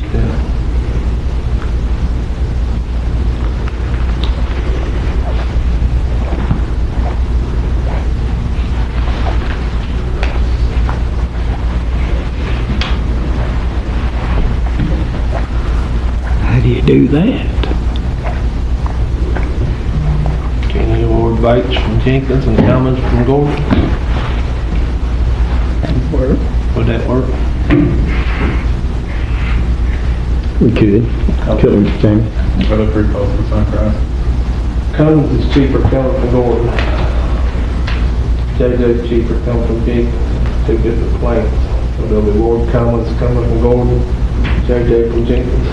Or do we keep them together? A little over 27 What was it? What did you say? What? But our trucks also haul a little over 27 ton apiece. So we cheaper Oh, some okay. jobs. One guy's cheaper at some jobs, another guy's cheaper at other jobs. Yeah. It's awarded to the cheapest one per job. Yeah, the one's coming from Gordon plant to the county garage, the other one's coming from the Jenkins plant to the county garage. However, what site they need to go to. Yeah.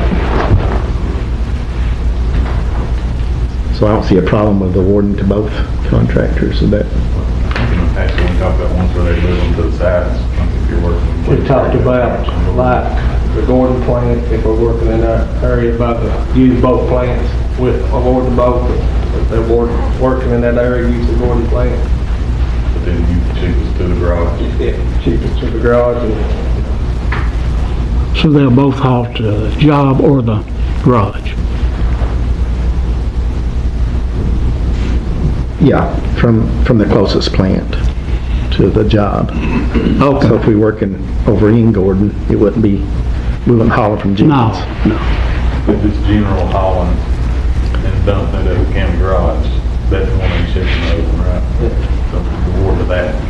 for that Yeah. purpose. Gotcha.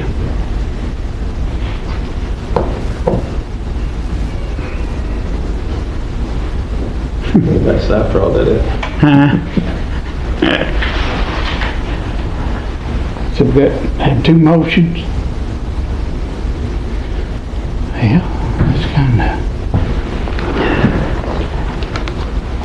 Let's make a motion to award the haul bill only from the Gordon plant to Cummings Construction. Haul bill only from Jenkins plant to J.J. Bates Trucking. I'll second that. Call the roll when you're ready.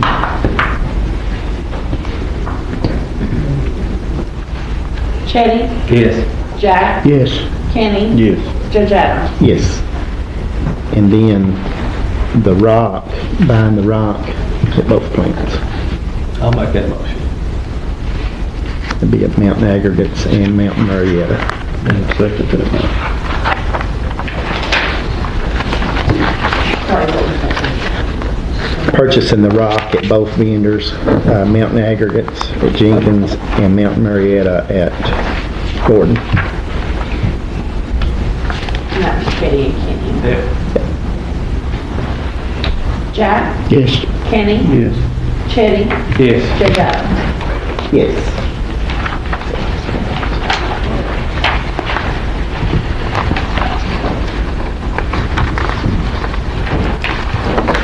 Slow process, but we're getting closer. Next one will be asphalt.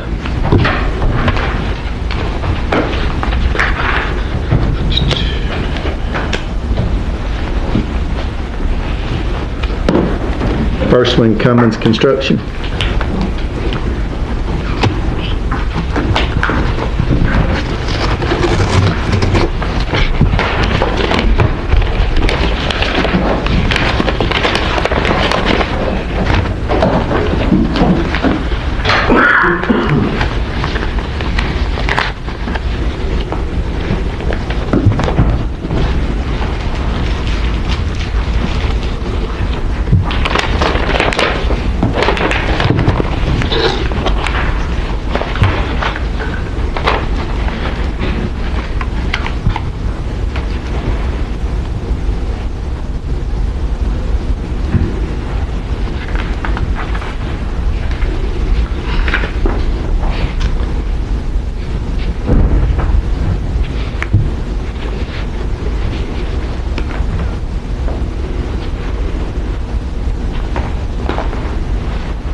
Picked up at the hazard plant, it's $9 per ton.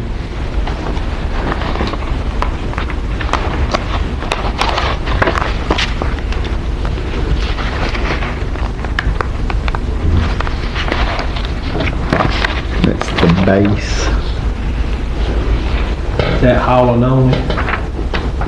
That's hauling only, ain't done it? Yeah. Yeah, How much was it again? $9 per ton. The binder's $9 per ton at hazard, and the surface is $9. And then at the Shelbyana plant,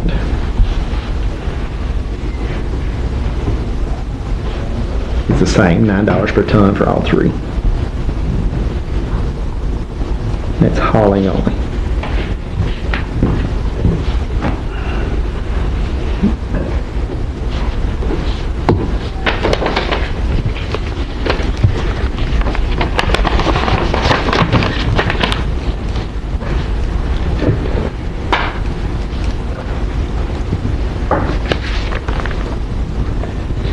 Next one is paving solutions.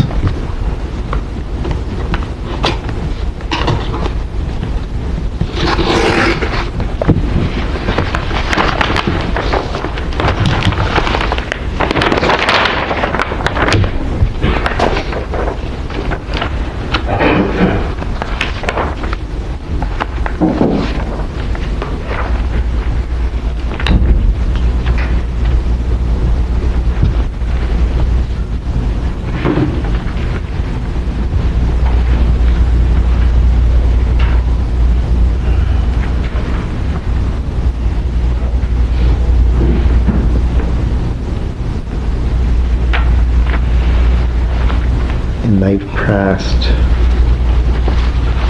installed per ton. Where are they from?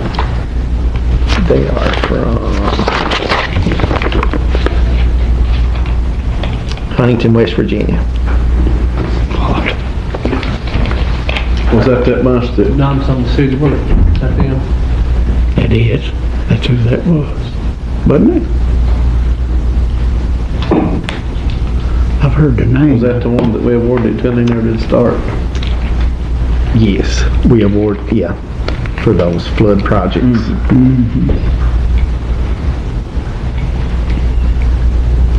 So 0 to 50 ton installed, they're at $195 a ton.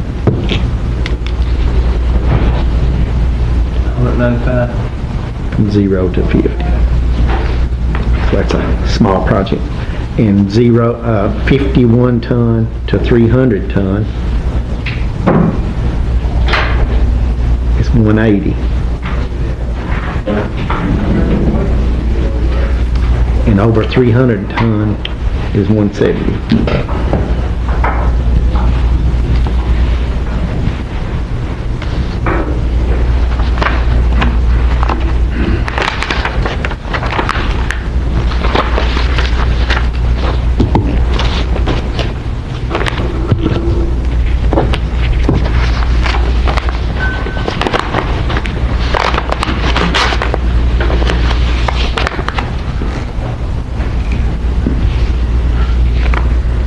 Next one is Mountain Enterprise.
Zero to 50 ton. For base, it's $141.25 per ton. What was that again, Jeff? $141.25. Binder is $148.50.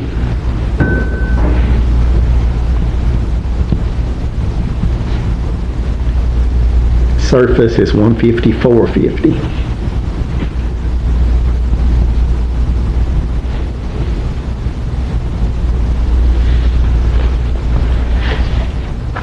From 50 to 300 tons, base is $121.25.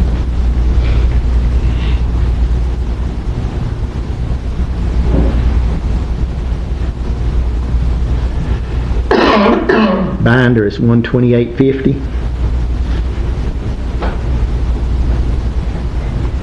Surface is $134.50.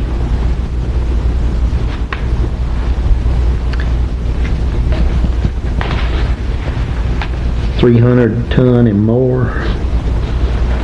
Base is $117.25 per ton.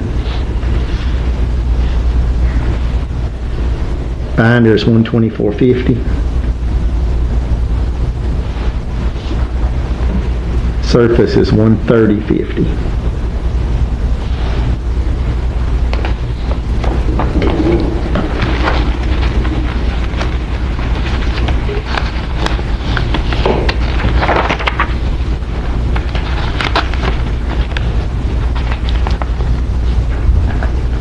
Picked up at the following locations. So that's just if we're going to send a truck there and get it per ton.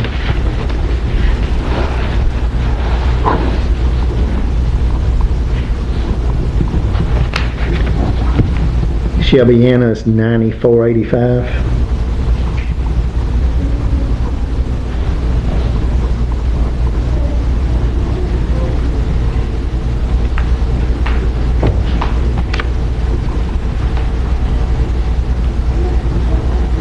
Hazard is $195. The binder is $99.25 at Shelbyana. $104.75 at Hazard. Surface, Shelbyana is $104.15. Hazard is $110.25.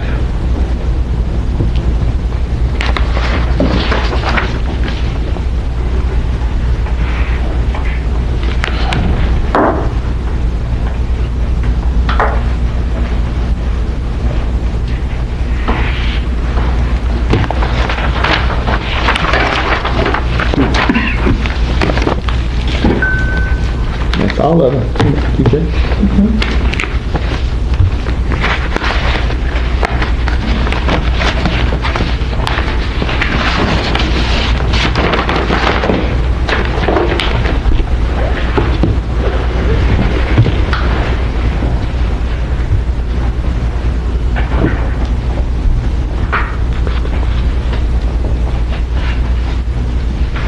Before you figure that up, you can go ahead and cancel me out on that. I figured that figure out. Okay, that's Cummins. Yes, sir. Okay. Thank you. He said take him out.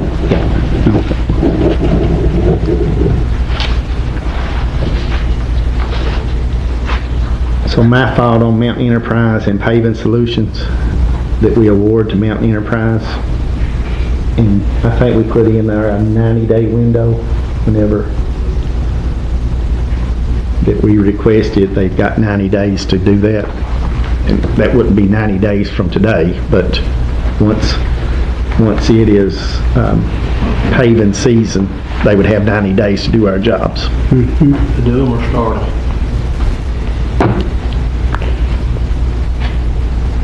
Have to be actively working for us.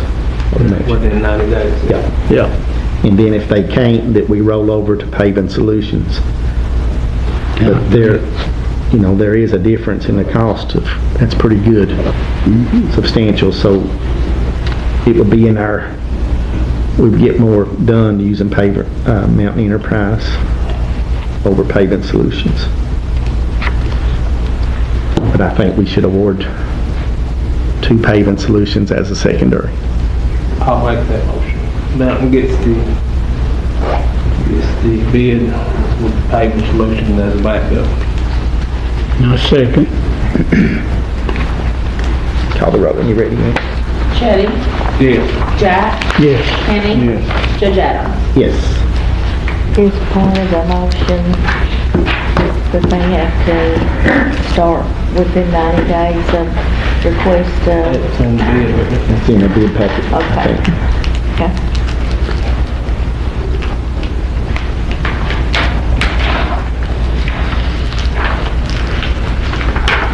What's next? Electrical.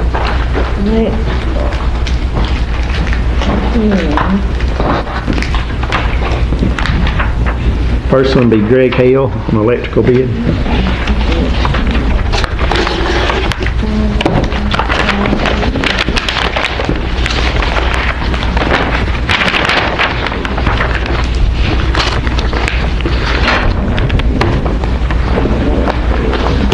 That's the only one. On electrical.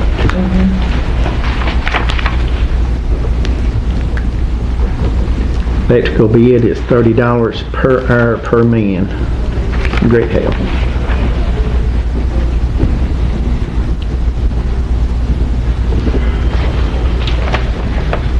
No more.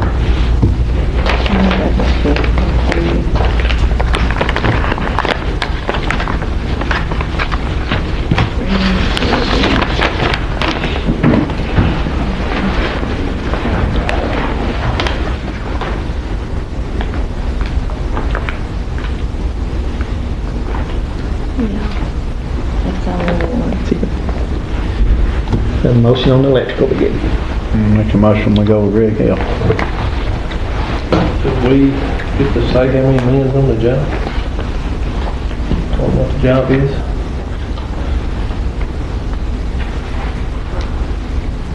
Yeah. I'll say. mean, we wouldn't want 10 men there doing the one man's job. Yeah. That's what you're saying. Yeah. Make that motion.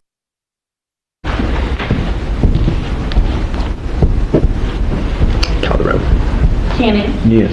Chetty, Yes. Jack, Yes. Judge Adams. Yes. Next in refrigeration. What are those? This is HVAC, plumbing, and refrigeration. That's plumbing. That's heating and air conditioning. Carpentry, and 2 round ribbon Okay. and concrete. So the first one on refrigeration is HMC.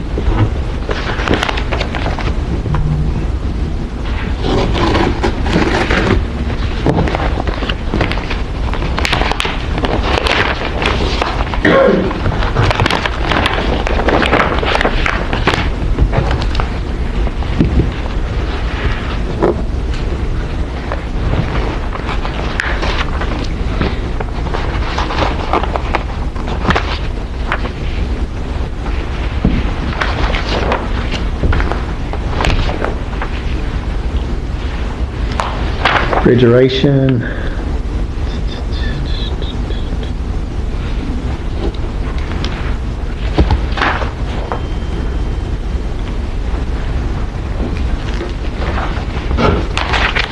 See a number on there.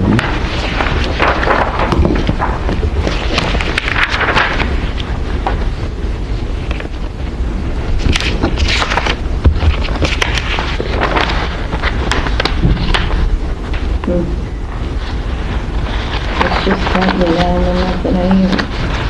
My address and stuff. And this one is heating and air and plumbing. Okay, so I guess they didn't do No bid on the no bid on refrigeration. refrigeration. None at all? None. Okay. They've got the paper, but they've not wrote anything down on it. Is that the only one we got? Yeah. Okay. No bids on refrigeration.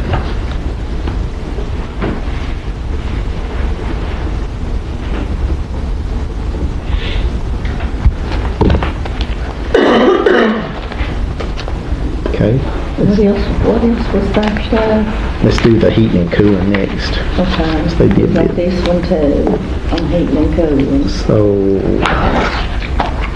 moved into HVAC, heating and cooling, HMC,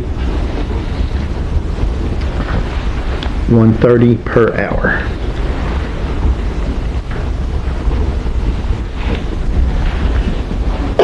Then that's Greg's. It's only two.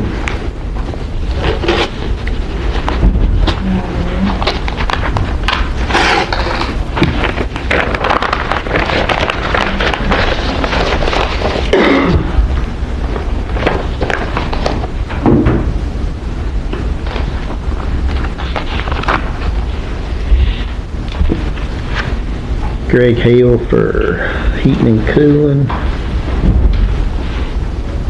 at $60 per hour.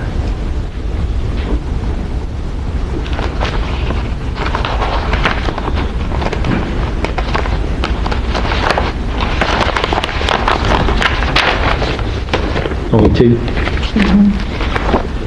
We got HMC at 130 and Greg Hale at 60. What's that, nothing that HMC There's a plumbing one too. Okay. I make a motion to go with Greg Hill on heating and cooling HVAC. Second. Call the roll, Angie. Jack, Yes. Kenny, Yes. Chetty, Yes. Judge Adams. Yes. Next we'll go to the plumbing. HMC, $130 per hour. I'll look at those.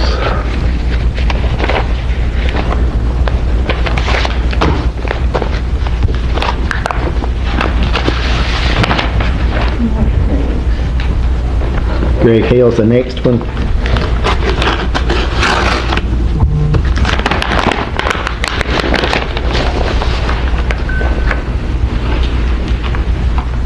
Plumbing, $30 per hour.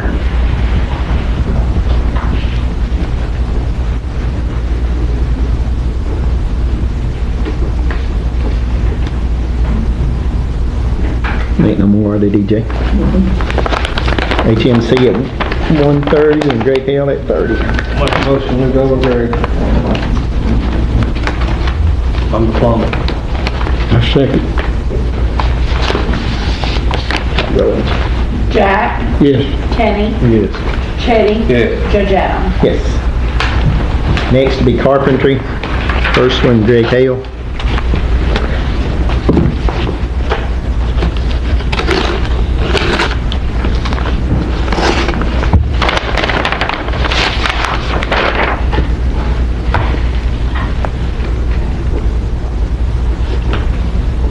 $30 per hour.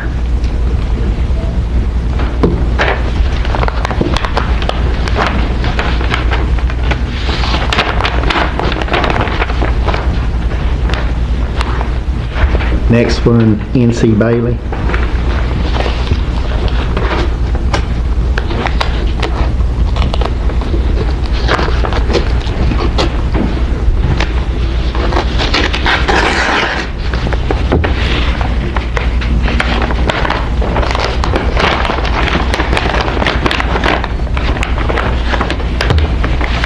Struggling.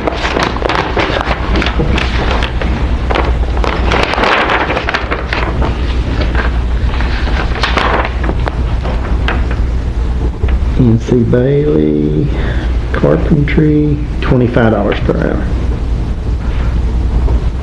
That's all I needed.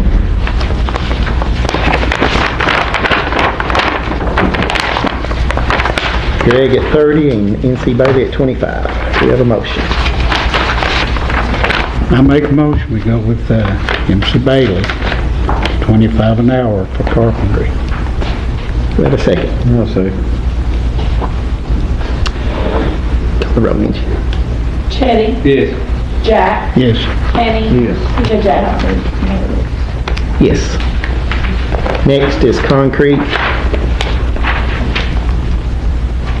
Greg Hale first.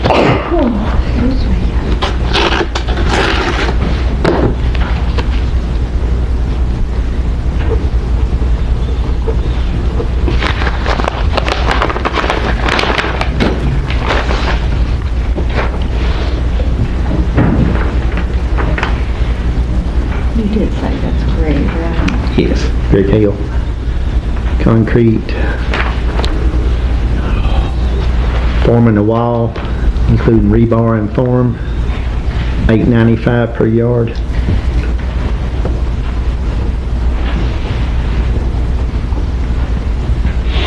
Slab, including the rebar and the form, $4.95 per yard.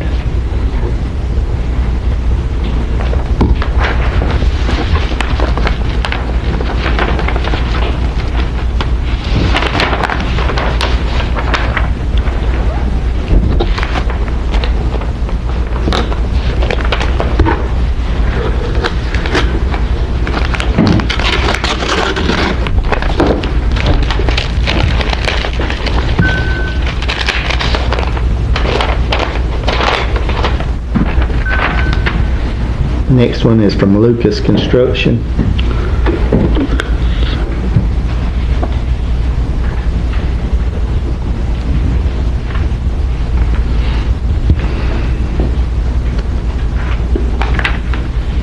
Per wall, per yard per wall, $7.25. Includes the concrete, rebar, and forming.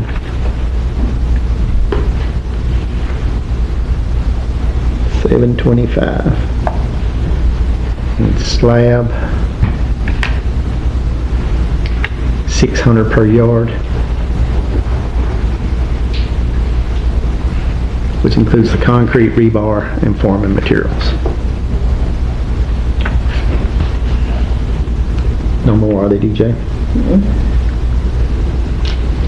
So Lucas is cheaper on the walls, Greg's cheaper on the slab. Lucas and availability. We have trouble, right? Going back through the air. We did.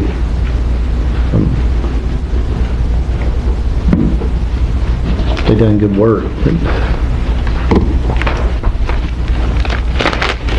Oh, yeah, he did a couple of bridges for me.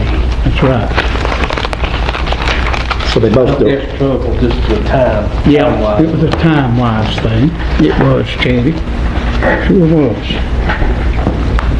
Both companies done good for us doing concrete work. Yeah.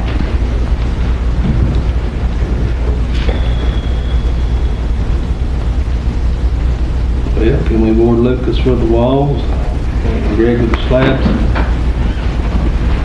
That's the cheapest bids on it.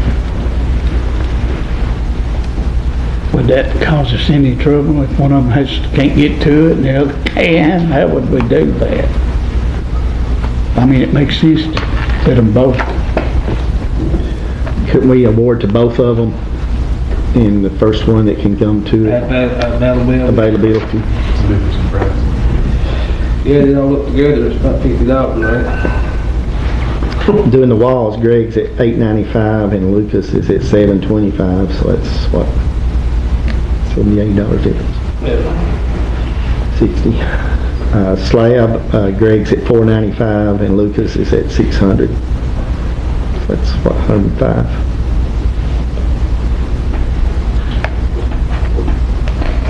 They're both low on one or the other. Yeah, award to both, depending on what you need. Or to both. Or alternate if they're available. I'll make that motion. We award the both at their availability. Do I have a second? Second. Call the roll, Angie. Teddy? Yes. Jack? Yes. Kenny? Yes. Judge Adams? Yes. So we're awarded both, And availability, yep. depending on alternate. availability. Is that all of them, DJ? No, we got 2 rail agreements.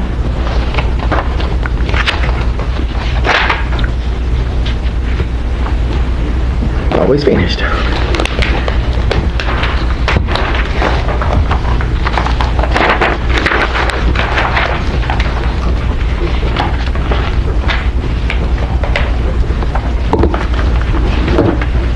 First on the railing crib is Pit Viper Construction.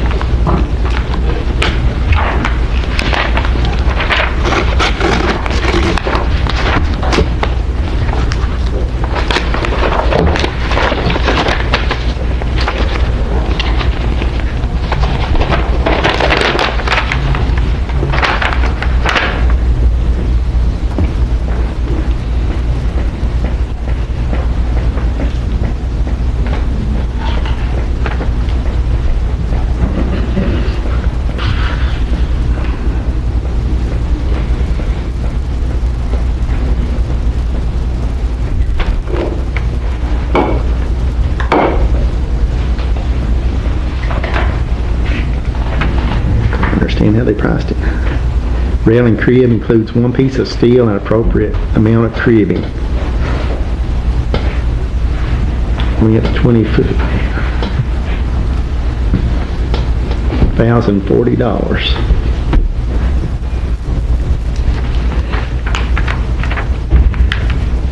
I guess that's installing one rail, materials and labor in the appropriate backing for that.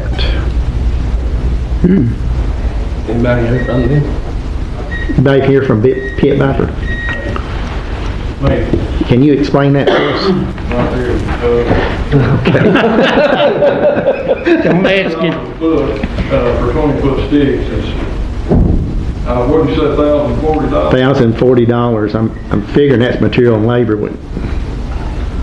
to install one stick. Yeah. For 1 stick? Per Yeah, foot. left 52, I think $52 per foot. That's including, rail and crew and all. Yeah, he's got it here at $50. Yeah, I guess that's what it would be. Oh, at $50 a foot. $52. $52. $52 a foot. Yes, sir. How much, 60? 52. And that's on the steel. Right? Yeah.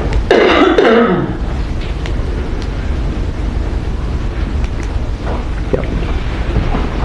So a 20-foot length is $1,040 installed. Is that Yes, sir. And that's including cribbing and everything. appropriate? Yeah.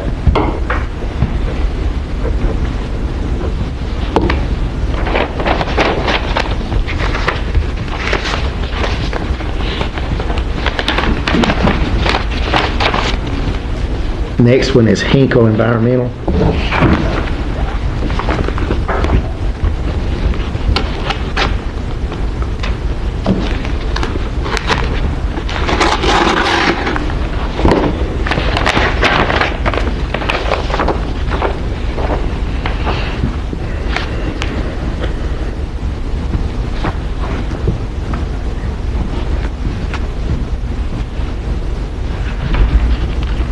They're at $52.50 per foot. 20-foot steel and 4-foot spacing. $52.50 per lineal foot drilled.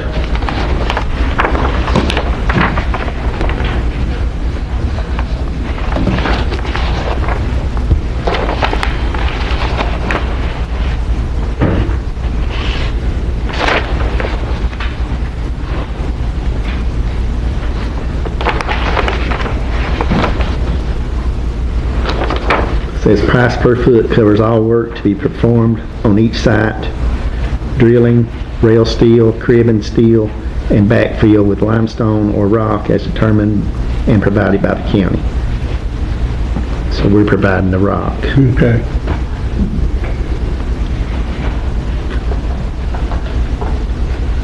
Says they have the capacity to haul rock if the need arises.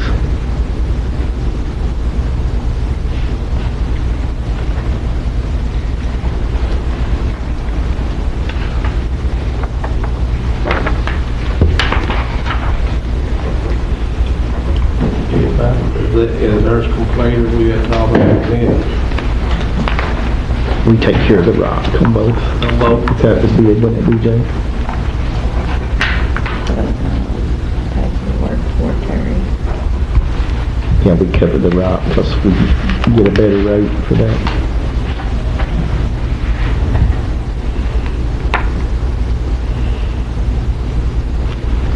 So Pit Viper was at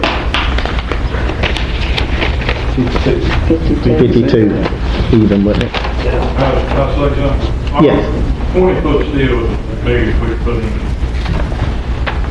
Lengthwise. Yep. That's the biggest we go.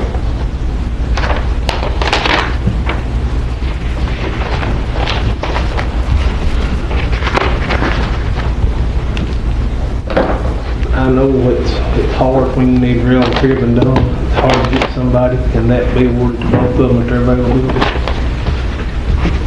Can we do that? And the size of the job will fit what they can put in. 'Cause I know some jobs is 30 foot very old. Some of them's I not. want to make it clear before you. Yeah. So they don't Because do real cribbing is hard to get. It is. Get a company in here to do it. It is. And also on the Hinkle bid, they put it in here too, if it exceeds 20 foot on a site, reserves the right to negotiate for new price per foot. So they just go with 20 foot. They go with 20 foot as well. So they go 20. Okay.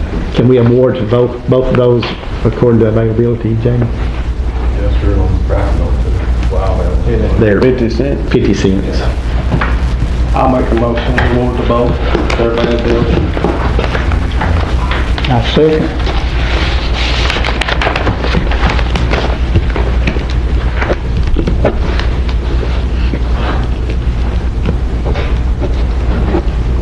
Call the roll when you're ready, Angie. Kenny? Yes. Cheddy? Yes. Jack? Yes. Judge Adams? Yes.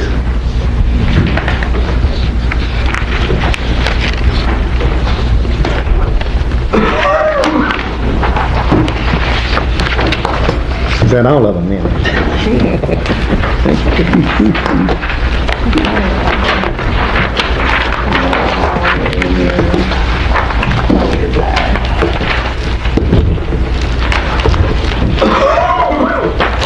Here, when you get ready, read a bunch of stuff. I need that. You need it. Like that. I need some reinforcement. Okay, we'll go back up to number 11, executive session, personnel. Need a motion to go into executive session. I make a motion to go Right on into time, Jack. executive session at 12:23. Good personnel. Yep. I recommend, I'll second that. Call the roll, please. Jack, Yes. Kenny, Yes. Chetty, Yes. Judge Adams. Yes.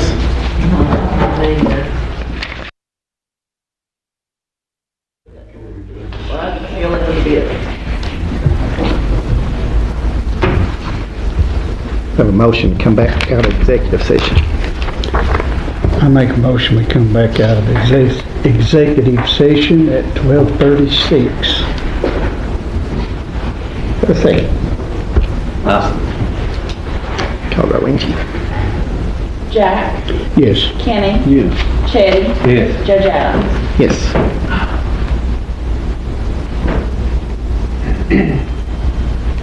As pertaining to personnel, I make a motion that we terminate James Roberts' employment with the county. I second. Call the roll, Angie. Chetty, Yes. Jack, Yes. Kenny, Yes. Judge Adams. Yes. And also per our personnel executive meeting, I make a motion that we terminate Katie Banks from sanitation department. I second. Call the roll, Angie. Chetty, Yes. Jack, Yes. Kenny, I abstain from that one. Judge Adams. Yes. Motion carries.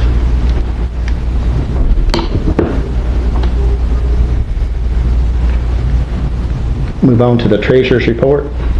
Ms. DJ. This is the treasurer's report for the month of November 2025. General fund beginning balance 267,985.65. Revenue received 735, 270.36. Disbursements 207,686.13. Any cash balance 790, 569.89. Road Bridge Fund beginning balance $6,436,787.80. Revenue received 76, 651.82. Disbursements 553,488.45. Any cash balance is 5,959,951.17. Jail Fund beginning balance 511, $25.54. Revenue received $30,866.84. Disbursed $121,976.80. Any cash balance $419,915.58. EA Fund beginning balance $648, $664.36. Revenue received $313, $40.19. Disbursements $107,690.23. Any cash balance is $854, $14.32. Forestry Fund beginning and ending balance is $2,768.20 with no revenue and no disbursements. The horse trail CD is $40,000. The ARPA Fund beginning balance $196,346.66. Revenue received $26.25. Checks written for $9.69. Ending cash balance $196,363.22. Police Memorial Fund beginning and ending balance is $105 with no receipts and no disbursements. The Tourism Martin Van Bates Fund beginning and ending balance of $73,8075 with no revenue and no disbursements. The Marlow Water Fund beginning and ending balance is $11.28 with no receipts and no disbursements. The Flood Loan Fund beginning balance $23,016.13. Revenue received $473. No disbursements. Any cash balance is $23,020.86. County Court Clerk Storage Fees beginning balance $6793.23. Revenue received $2143.11. No disbursements. Any cash balance is $8936.34. The Disaster Relief Fund beginning balance $12,234.32. Revenue received $2.52. No disbursements. Any cash balance is $12,236.84. Former City of Lackey Fund beginning balance $53,691.57. Revenue received $11.03. No disbursements. Any cash balance is $53,702.60. EK Safe Fund beginning balance $3,493,323.36. Revenue received $3,560.50. Dispersed $62,4407. Any cash balance is $3,490,639.79. The Local Assistance Fund had a beginning balance of $100,322.66. Revenue received $12.37. No disbursements. Any cash balance is $100,335.03. The National Opioid Fund beginning balance $567,291.91. Revenue received $69.94. No disbursements. Any cash balance is $567,361.85. The Buyout Fund beginning balance $1,184,904.39. Revenue received of $113,205.62. Dispersed to $89,303.91. Any cash balance is $1,208,896.10. The grant account beginning balance $4,662,591.46. Revenue received $925,647.74. Disbursements $124,860.68. Any cash balance is $5,463,378.52. The ABC account beginning balance $15,074.72. Revenue received $11,2188. No disbursements. Any cash balance is $16,196.60. The housing account has zero in it. We've not had any action on that account yet. The next page is a recap of the bank balances. We're not holding any funds in LGEA for projects. And then there's sanitation, rec center, and the tourism reports.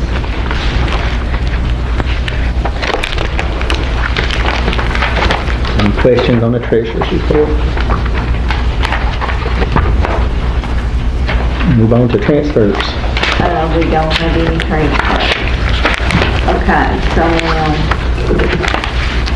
before we do bills,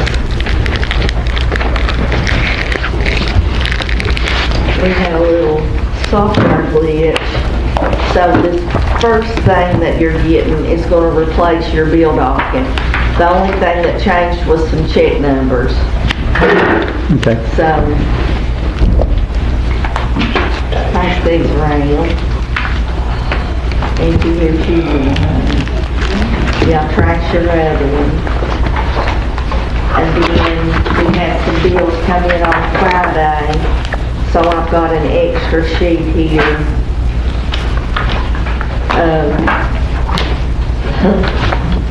That's just a bill docket addendum. We got all those bills in from Watco. And so on that extra, on the addendum there, I put the July bill on there, we could go ahead and pay it. So we also have August, September, October, and November now.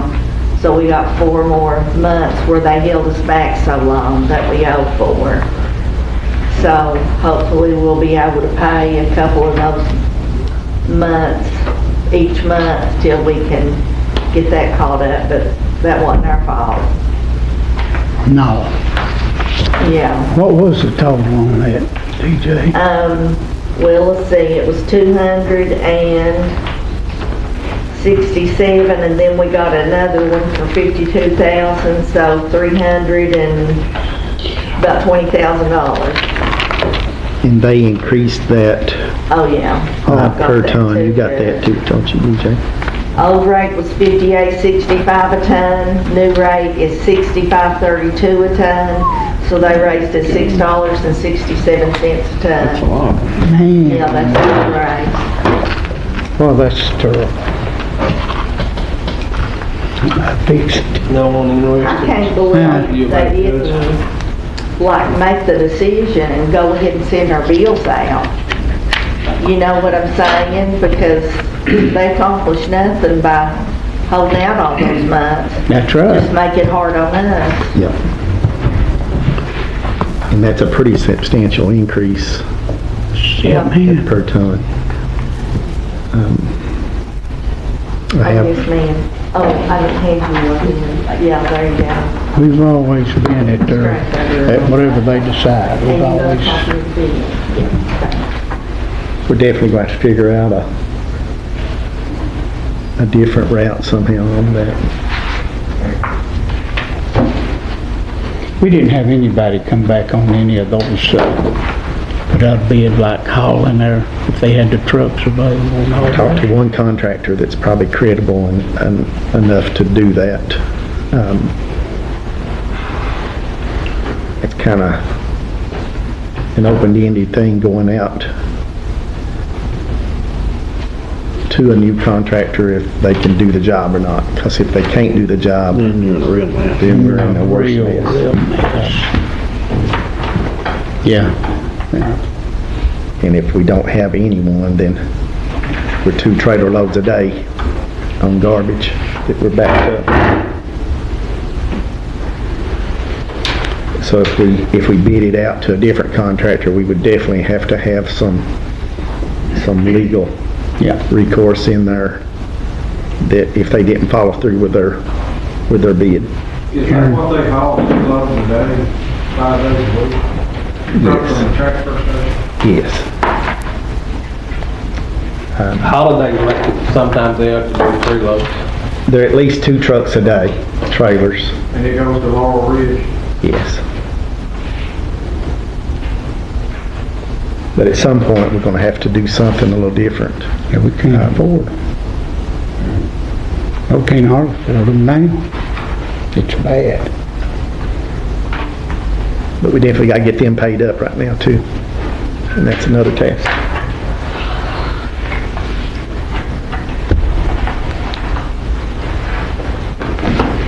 So item 15, submit bills for payment. Anybody got a question or reason not to pay one of our invoices?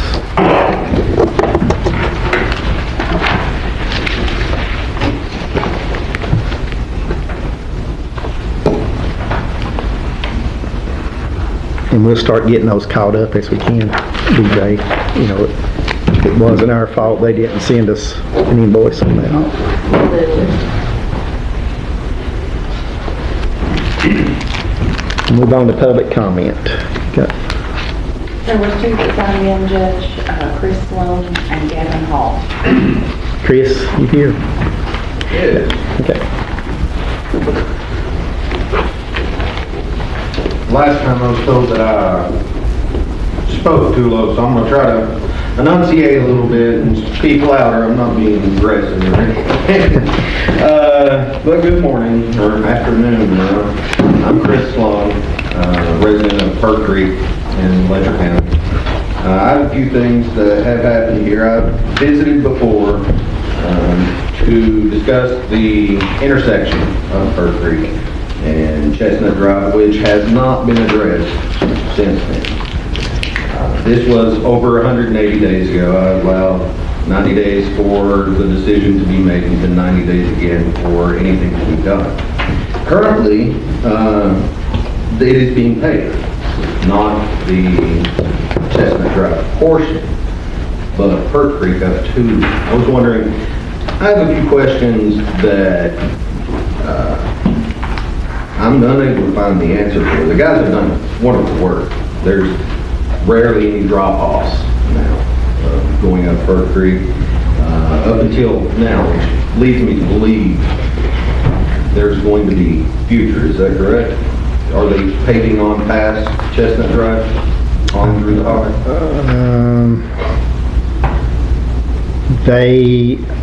They're finished up paving now, so I would assume that they got it all. Since that was paved, no signs, or since I've been back, no signs have been posted. The rocks are still there. I'm documenting online events that have occurred that are preventing us from doing things that need to be done, such as moving a truck into the holler with a rollback. We had to get out and move all of these rocks. The next day, they magically reappeared. So, it was my understanding that you had a conversation with Mr. Adams regarding that. You said you would take the road crew and manager up there and have a speaking with him last time? My road crew, I think, has been up there. I've not talked to him personally. Okay. Next time that someone has a conversation with him, can you have that documented, please? Okay. Sure. Because it's not being addressed, and he's being extremely aggressive with us. Called the police on him 2 times since then for threatening, or I've yet to get him in a video of the threatening, but I do have pictures of him in the middle of the road telling people that they cannot do things. Along with other things, but there's 2 things also that I have an issue with that may be preventing some things. The water main that's going up into that area is right on the side of the road. That may be needed to investigate, because that side of the road should have a ditch on it. If it's not buried far enough, then it will not work. Last time you also stated that you have little knowledge of the situation, you didn't know what to do in regards to this. So I sent you a document this morning via email, if you can get it. Everyone else will have access to it, of course, if you want. I can give that to you. This is classified, if not by a county road, as a public access road. So the court system has to either acknowledge it as a public access road or a county road. It's a county road, I'm sure. If it is a county road, then that's perfectly fine, but it needs to be corrected in the width that it is. Because Pearl Creek is going up 12 feet. Everything else is going up 12 feet. This property has extended its bounds over to decrease this to 9 to 10 feet. I'm unable to take a curve. I have a pontoon and an F-350. A rollback can't get out there. You think I can get it? I've ruined this whole fishing season. Sorry, that's not the biggest issue that we have here, but my father's also had a stroke over this. Recent, within the past month. I can't in any way justify why the court is not saying something regarding his medical condition on oxygen and the inavailability to get to him if something happens. Because right now, if a rollback cannot get through there, EMS vehicles, maybe an ambulance, but a fire truck is not getting in that highway. Is this the one we've talked about before Yeah. that swings out over the property? Yeah. I have also supplied the deed that is for that property. It is bound 140 feet up that road, and it is bound 160 feet length. Those markers are there, so no survey is needed. Someone can take a, what are they called, a grader, and just grade the side of the road off. It's my personal belief he wants you to do that. Not for anything other than he doesn't have to. He doesn't have to pay for that to be moved. It's all flood damage. This started during our first flood. What kind of neighbor puts flood debris into the road? Sir, let me interrupt you just for a second. So Yes, sir. Is this a right-of-way issue you're saying, from hogging the highway? I do not have any direct ownership or, I travel through this. On the county road? On a county road. Okay. On a county road since 2004, Jamie Guerrero is. Your legislature, Kentucky.gov, it is 15 feet right-of-way from the center of the road, both directions. Yeah, I That's think- 30-foot right-of-way up any county road. On a new road. On a new county, any new county road going in, it is a 30-foot right of way. Since 2004. Right. If you adopt a new road in after 2004, it's gonna be a 35. That's, This KRS. road is before 2004. What is the work with that before? They differ. They different. They differ Our per roads road? range from 8 foot wide to the 30 foot wide. So- And Jamie, we can have it surveyed. It wasn't, that road was a prior to 04 road, it's from when I come up with the paperwork, a width is not designated. It's not. And we can definitely survey it. Yeah, I'm not asking for everything to be done right now. And I've even gotten small machinery, if it is a public road, or if it is something that can be done, I can do it. It's a county road. Okay. If it's legal to be done, we can do it. The only thing that we'll run into on that road is the two property owners on each side of that road. Okay.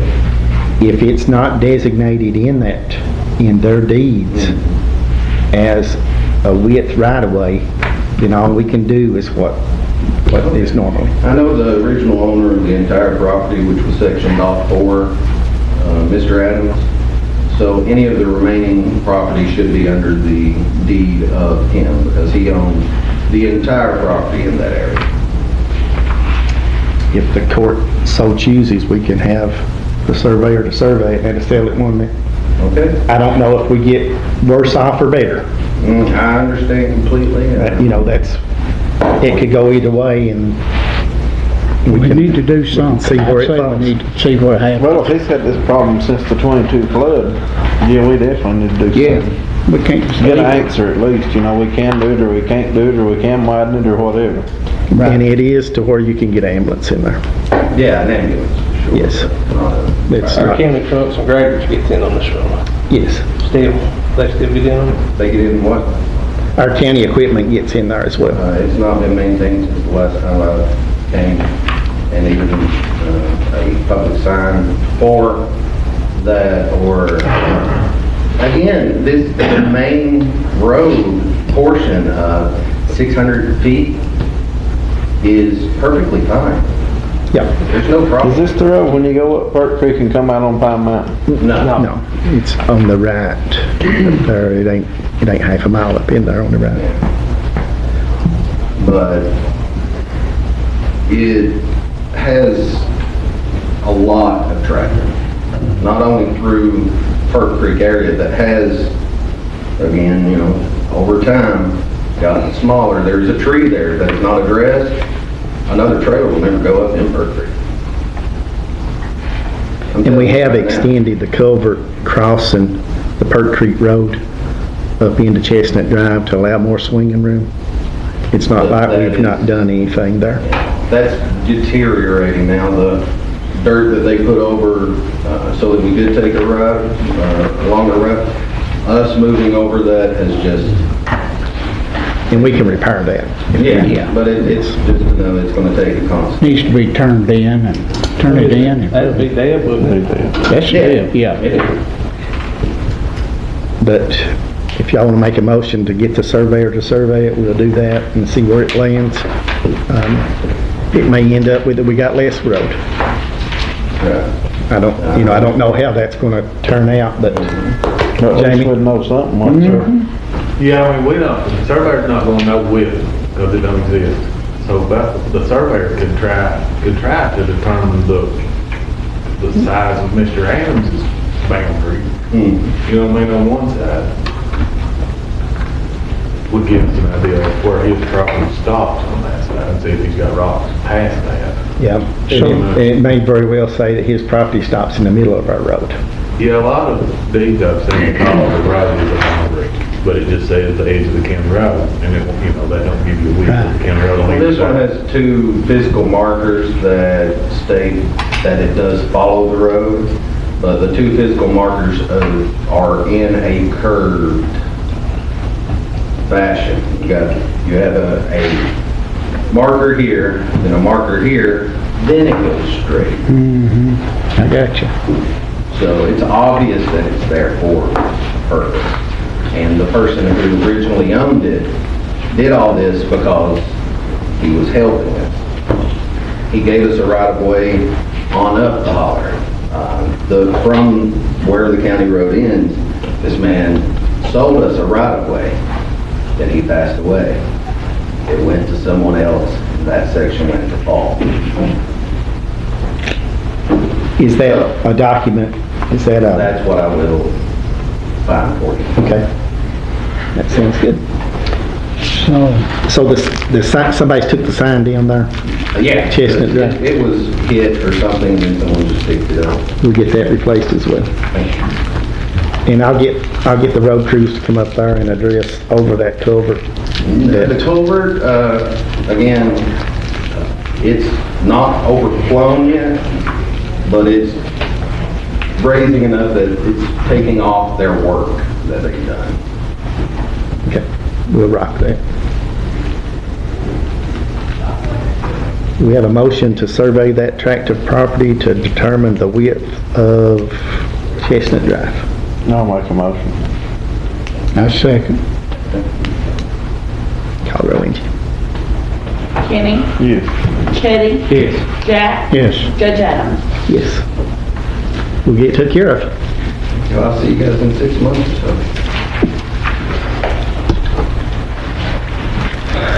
Next, Angie. Oh, I'm sorry, Gavin Hall. Welcome, Gavin. Hey guys, Gavin Hall, coach of the fire department. I'm coming to represent my fire department and a bunch of other county departments. So back in 2012, full set turnout here, around about $1,200. Whenever I joined in 2018, it was around $2,000. And now at this time, which I've got some numbers I'd like to pass out to y'all here in a little bit, if that's okay with you. It's well over $3,000 just to help get one person.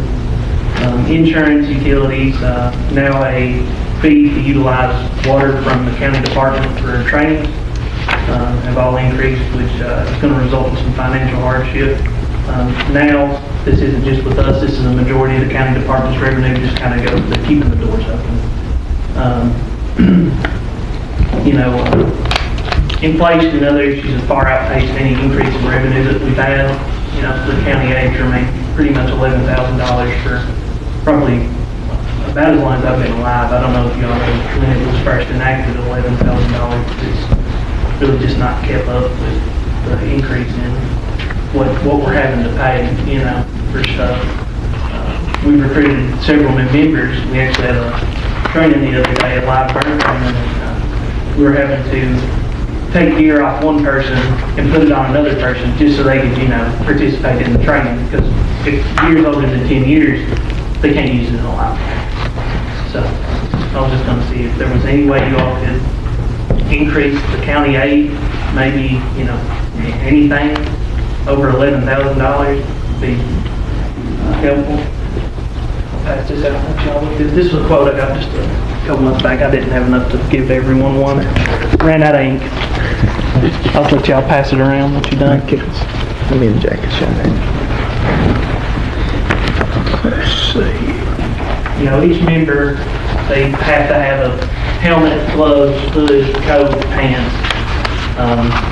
You know, the top set on that second page is structural firefighting gear, and then the one under that, that's wildland. Obviously, the wildland's cheaper, but you can't use it in a house fire. It's unreal how much expense It went up tremendously. Like I said, actually, I was looking through our records, and back when it was in 2012, that's how I got that number. One set of turnout gear head to toe was $1,200. Nothing cheap, Judge. No, nothing's cheap. And it you know, $11,000, I say, you know, again, I don't know when it was enacted at that amount, but that was probably a pretty good chunk of change. You could probably get some stuff done with that. But now, I mean, our insurance runs $6,000 a year. We budgeted it, and by the time we're done with paying just to keep the doors open, fuel, maintenance, any repairs, power, all that good stuff, we're left with about between $5,000 and $6,000. Some of that money's got to go to training so we can send people off. You know, I mean, emergencies are getting more complex. We're responding to a lot more disasters, flood calls. While our members do it for free, obviously it's unfair for us to send them to, you know, like Louisa and expect them to buy a hotel on their own dime to do a training that they're not getting paid to do. So, you know, that's also where some of our money is going toward now is training for these specialized, you know, courses that we're doing. And, you know, obviously not every fire department does the same thing that we do, but like I said, I spoke with the majority of the fire departments, and most of them say that they hardly have any equipment. Yeah, sure. Yeah. And let me add too, if I could, you know, these fire departments are going out on a lot more first response too than they used to as well. Yes. You'll hear it, you know, they'll call an ambulance, and if they're tied up, they'll say page out whatever fire department for first response. You know, these guys has got that expense now too. Our run volume has went up tremendously in the last 2 to 3 years. You know, whenever I first started, because of course we weren't answering many calls because the previous chief, which I don't know if y'all knew him or not, but we didn't get along with him too well. But, you know, we probably answered 10 calls in 3 years. Now we're answering probably 40 a year plus, you know, in the last 2 years. And, you know, like on the last page there, it shows like A&D pads and stuff like that. You know, those are $200-300 a piece. We use them, we can't deal insurance, so we're just out that money. Same with any medical equipment.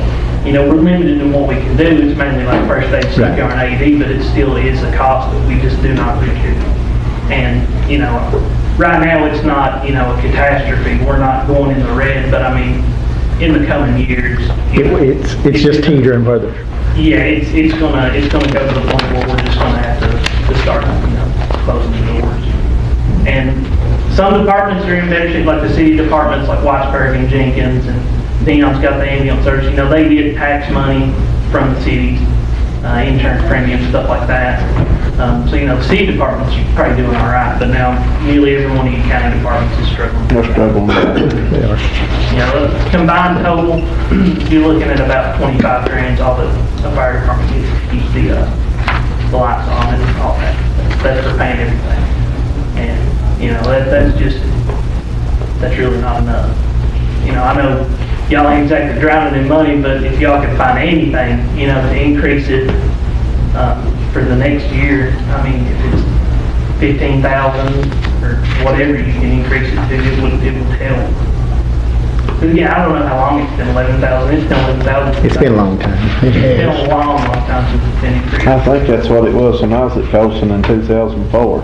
Yeah, so I mean, 2004, you can just for if it would have kept up with inflation, it probably would be like 30. It actually went back to 6,000. This court gonna bring it back to 11,000. Yeah, it did go back to 6. But it still ain't near enough. Yeah. But if we could find them some more, we'll probably look into that somewhere. Let's try to figure that, EJ, if we can. I'm pretty sure Colson's got some cost severance money they can draw on. Right now, available? Okay. Get with DJ on that, and then we'll try to figure on our end to, I know buying just the turnout gear is not enough to. A big thing, we can apply for grants, Right. but the only grants that cover like stuff, these big ticket items like this, is usually federal grants, and we don't have enough money left over to meet the matching portion. If we were to get lucky enough to get a grant for a new fire engine, which is $300,000, that's no equipment or anything, we wouldn't be able to match it without taking out a loan. And then we would have to take it out of our state aid. Then we'd have zero money for Right. equipment for the next 6-7 years. We can't do it. If you apply if CRAD does those grants for you, then there's another opportunity to apply for that matching funds as well. It's a different grant opportunity that might help out, if we're lucky enough to get a grant like that. Right. We do a lot of, grants that we apply for, and like I said, we've had some good luck out of it. But, we've also got a lot of new members. We've got 12 new members we got to find to get, turnout here for. Yeah. And like I said, that there is going to run 36 grand at the rate of money that we have right now, which is, like I said, 6,000, assuming that there's no extra cost in insurance, no extra inflationary cost, which is unlikely. Then it would take us, 6 or 7 years just to buy everyone turnout here. Well, by that time, it's closing in on the 10-year date. We're going to have to start replacing it, or they can't take state training. Yep. Let us try to see what we can come up with, and meanwhile, get with DJ there on that other, and I know we got our 11th, that like the 5,000 and then the 6,000. We've got that. I didn't consider more. Do we get more than 11,000 a year? Yeah, because I think you all went a couple of years that you didn't get your money. That don't surprise me. Yeah. get with her on that detail and see if we can figure that out, and we'll look for other funding means too to try to help all the fire departments. If you all can, like I said, it'll have to be increased in the coming years. They'll start having to close doors. Yep. I know Cumberland River was telling me that their insurance alone runs almost $10,000. So I mean, by the time that you factor that in, they don't have any money left over to buy equipment. They don't. Right. They struggle right now. I think you met Todd Hornet when we had that meeting down there, emergency management. I mean, they got a good crew over there, but you can't do anything without money. Our people will do it for free. They'll do it for free all day long, but if we can't put them in the gear, it doesn't do any good. And you got to have them safe too. Exactly. We will look into that and try our best to come up with something. Appreciate it. Sure. Appreciate y'all. Y'all doing a good job. Y'all are doing great over there. We appreciate it. Is all the departments now still running? They getting, they're back with the state good and all that stuff? DJ? Are they in good standing with the state? Yeah. I think that everybody is now. Everybody, so. I know Kings Creek and Letcher had a bit of an issue there for a little while, but I know Kings Creek got straightened out. I think Letcher. I think they hope to. Yeah. I think I want to go back to filing for the state aid money and stuff. I want to say, last time I was talking to one of the chiefs, they said that they got everything lined up with their state aid. They did recently up that from a couple of years back. It used to be 11,000. They upped it to about 15.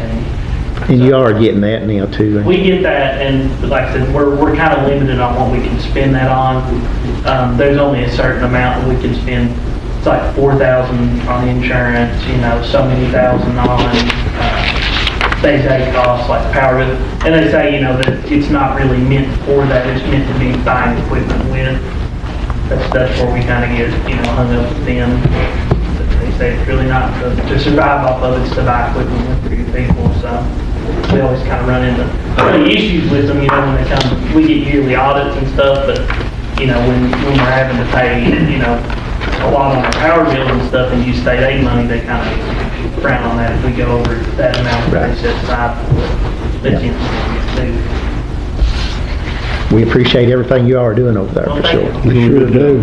Thank you all. Anybody else, Angie? Nope.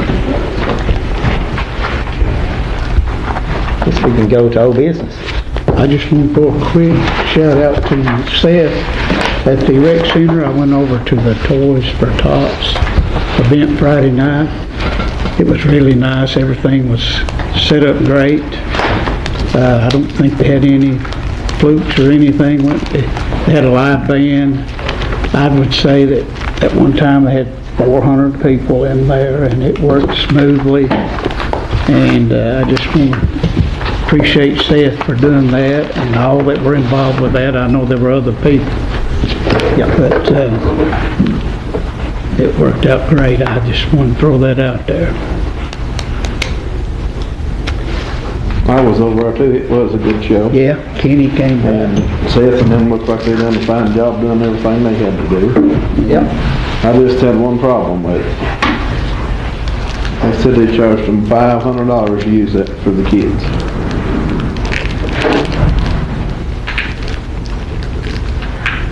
You know, it wasn't for nobody's benefit but the kids. To use the facility. To use it to get something for Christmas and have a good time. And they charged them $500 to get a use of the facility. I don't know who did, but I'd be ashamed to collect the money if it was me, in that sense. So, I guess what I need to do is make a motion, we refund that money back to who it was charged to. Who paid for the band? Do you have any idea? I don't know who paid for what, but I know they was charged $500. Just to use the rec building. center. Yeah. We can definitely absorb that. Yeah. Do we have a second on that motion? I'm not second. Who put it on? And that's to reimburse them. Who on it? It was through the Jody arm, Clemens Jody and Clemens. Jason Hall, I guess several in them. but it was involving the armed forces. Yeah, they even had some Navy guys there giving gifts. It was real nice. Navy Marines, couple of Marines. It was really a good deal. It was worked out. So the motion is to reimburse that 500 back. Yeah. Call the roll, Angie. Jack, Yes. Kenny, Yes. Chetty, Yes. Judge Adam. Yes. But it was a real nice turnout, and a real good show, and everything went smooth. Kids enjoyed it. Kids enjoyed it. Anything else? You got anything to say? Update on the Blackie Center, I'll make that. Demolition work is almost finished at the Blackie Center. I'd say this week. Guys are doing a good job down there. Hopefully we get everything in line for the remodel part of it, and we get, I know it's been a long time getting there, but I think we've got the best plan that we could come up with for the funding that FEMA was going to give us there. And just look for good things there in the future, wouldn't it, Chip? I think it'll make a fine place, and they'll have more room to do stuff there when everything's done. Yeah, once it's finished, it's going to be an asset to the community for sure. Yeah. I guess, we talked about looking at the Porch at the Rec Center, maybe giving the seniors a place of their own. Have you had time to look at that? I have talked to Crad on that about maybe trying to find us a grant to do that. And what that is maybe boxing in that the outer porch section of the rec center to create a place for the seniors. A permanent place for the seniors. Yes. I think you one of them too. So the Little Leagues have kind of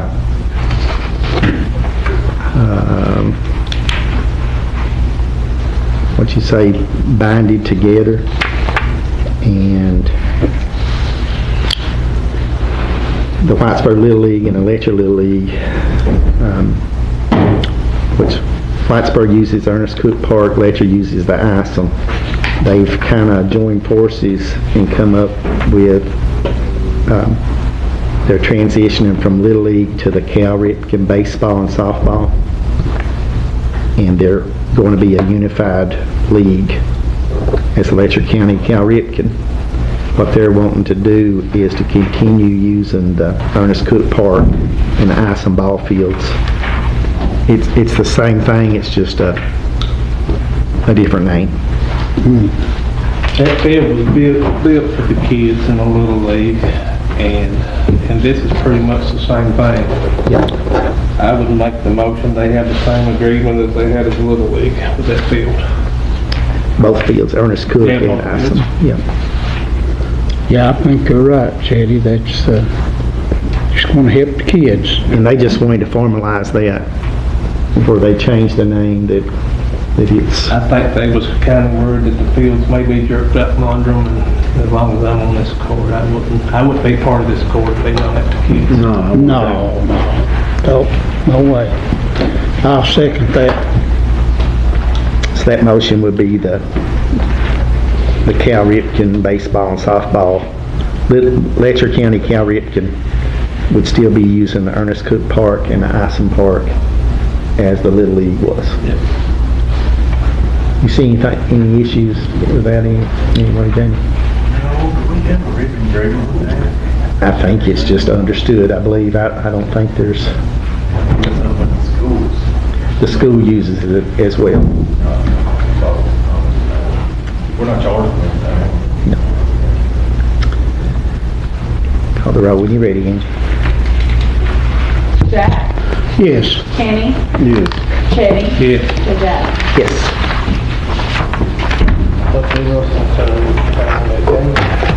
Yeah, I know the school's got a lease on it, and they're supposed to agree to that too.